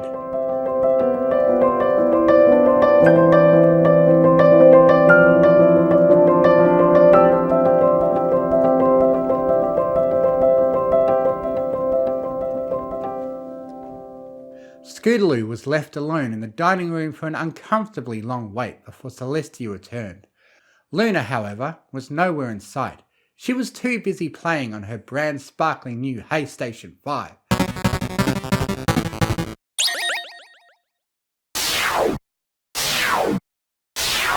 Of which maybe 3 or so existed on the entirety of Frost's green Equus, at least those which weren't in the possession of scalpers. More importantly, she squealed on the baby chick, and that chick was about to get roasted. "Scootaloo?" Celestia said in her softest, kindest voice. There is something special I'd like you to see. Could you be a dear and follow me, please?" Scootaloo nodded and was led out into the courtyard. In the centre, beneath the dusky sky, was what looked to be some sort of cannon. It was ornate, white with gold trim, amethyst inlaid, blotched with shapes that looked like lunar craters. "This is the only remaining cannon from a war in Equestria's past, lost to history," Celestia lectured. Every last word she spoke was a blatant lie. "It's no longer functional, so don't worry about your safety. I would never harm a child. Would you like to see it up close?" Scootaloo nodded, cocking her head this way and that to look at the massive thing from every angle. Compared to it, she was tiny. Even next to Celestia, it towered above, almost twice as high. Whatever ammunition could be loaded into this, Scootaloo reasoned, would be the size of a boulder. Somewhere, far out in Equestria, Tom burst into cold sweats. "May I touch it?" asked Scootaloo. Celestia bowed her head in a half nod, granting her permission. "You may. It's been enchanted so that no handling will mar its features. Astounding, is it not, that mere magic can sustain a relic from before my own time into the present? Of course, spells like that need upkeep to continue functioning, but regardless, it is a marvel. Can you feel it, the weight of thousands of years of witness history?" "I can," Scootaloo said, amazed, as she traced the gold trim's contours with her hoof. Celestia would never tell her she was the one who made the cannon in the first place. Only a touch over 1,000 years ago at that. Still impressive, no doubt, but nowhere near the ancient antiquity she made it out to be. Whatever got her to buy the scam, Celestia didn't much care. No pony called her butt fat, especially not some bratty foal. Celestia pushed further, coming in behind Scootaloo to nudge her with a wing. Gently, the filly was guided more into the cannon's front. "Would you like to take a closer look, young one?" They stood before the cannon now, partly aimed up. It was just low enough to the ground a younger pony could climb into it. Subtly, Celestia again brushed her feathers against Scootaloo's back, implicitly urging her forward. Surprisingly, Scootaloo fell for the bait. For a pony able to pull the wool over her eyes multiple times in the span of a few days, those smarts definitely didn't seem to matter. It seemed almost too convenient. But then again, children were rather stupid. She watched the filly clamber up into the barrel, using the momentum she could generate from her wings to create extra boost. Once she was securely inside, Celestia paced behind the cannon and prepared to send this particularly annoying chicken flying. From deeper inside, Celestia heard Scootaloo shout, "It's really dark in here!" Celestia just smiled. "Oh yes, but don't worry," she said. "It will be much brighter where you're going." "What do you mean, princess?" Scootaloo got her answer when Celestia lit the fuse, before it sent the orange-purple filly hurtling towards the moon.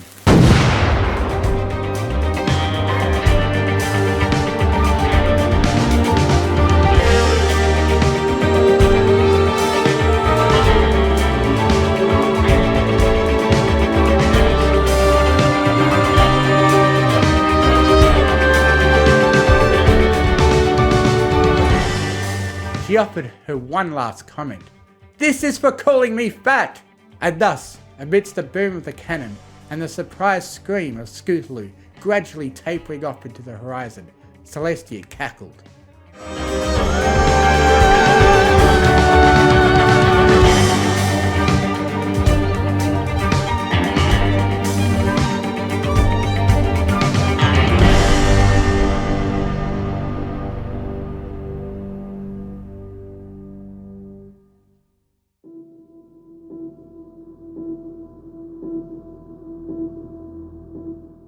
Scootaloo landed on the surface of the moon with a heavy, displacing dust all around her. Equestria made up a swirly blue and green marble far away, and the rest surrounding her was empty black, punctuated by the occasional twinkling of stars. As she processed the punishment she'd been given, reflecting on how stupid it'd been to do what she'd done.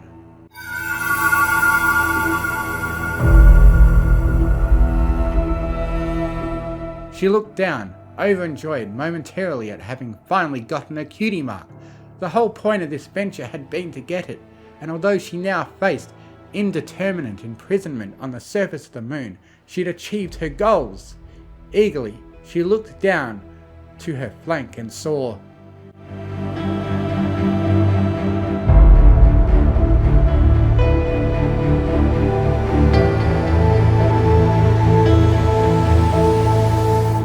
a rubber chicken hanging limply, with a brush-marked red X across it. Seriously? She shrugged. At least Celestia hadn't fired her into the sun. For the next day or so, Scootaloo traversed the lunar plain dully. There wasn't a whole lot to see beyond barren, whitish-grey landscape, and the whole bouncy house gravity charm wore off quickly. The rest of her time she spent moving rocks around, peeking under them to make sure there weren't any spooky moon rock crab spiders, and exploring craters. She did try looking at the sun at one point, but after having a dark spot burned into her vision, she realised that might not have been the greatest idea she'd ever had. Fortunately, her sentence was not a 1,000-year one. All told, she was on the moon for about a day before she was unceremoniously teleported from there back to Equestria. Her eyes widened as Celestia stood before her, looming regally above her. Her expression bore that of a stern, motherly figure, silent and disappointed.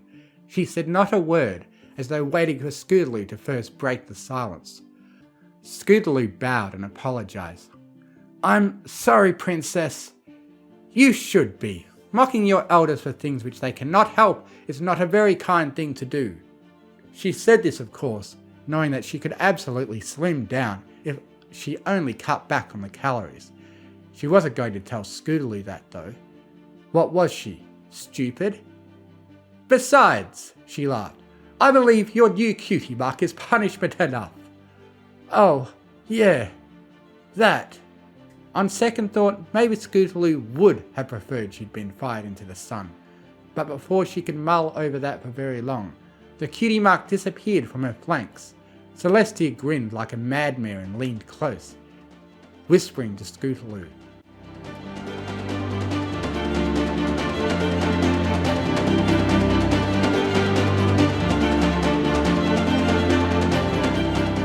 "Prank ya."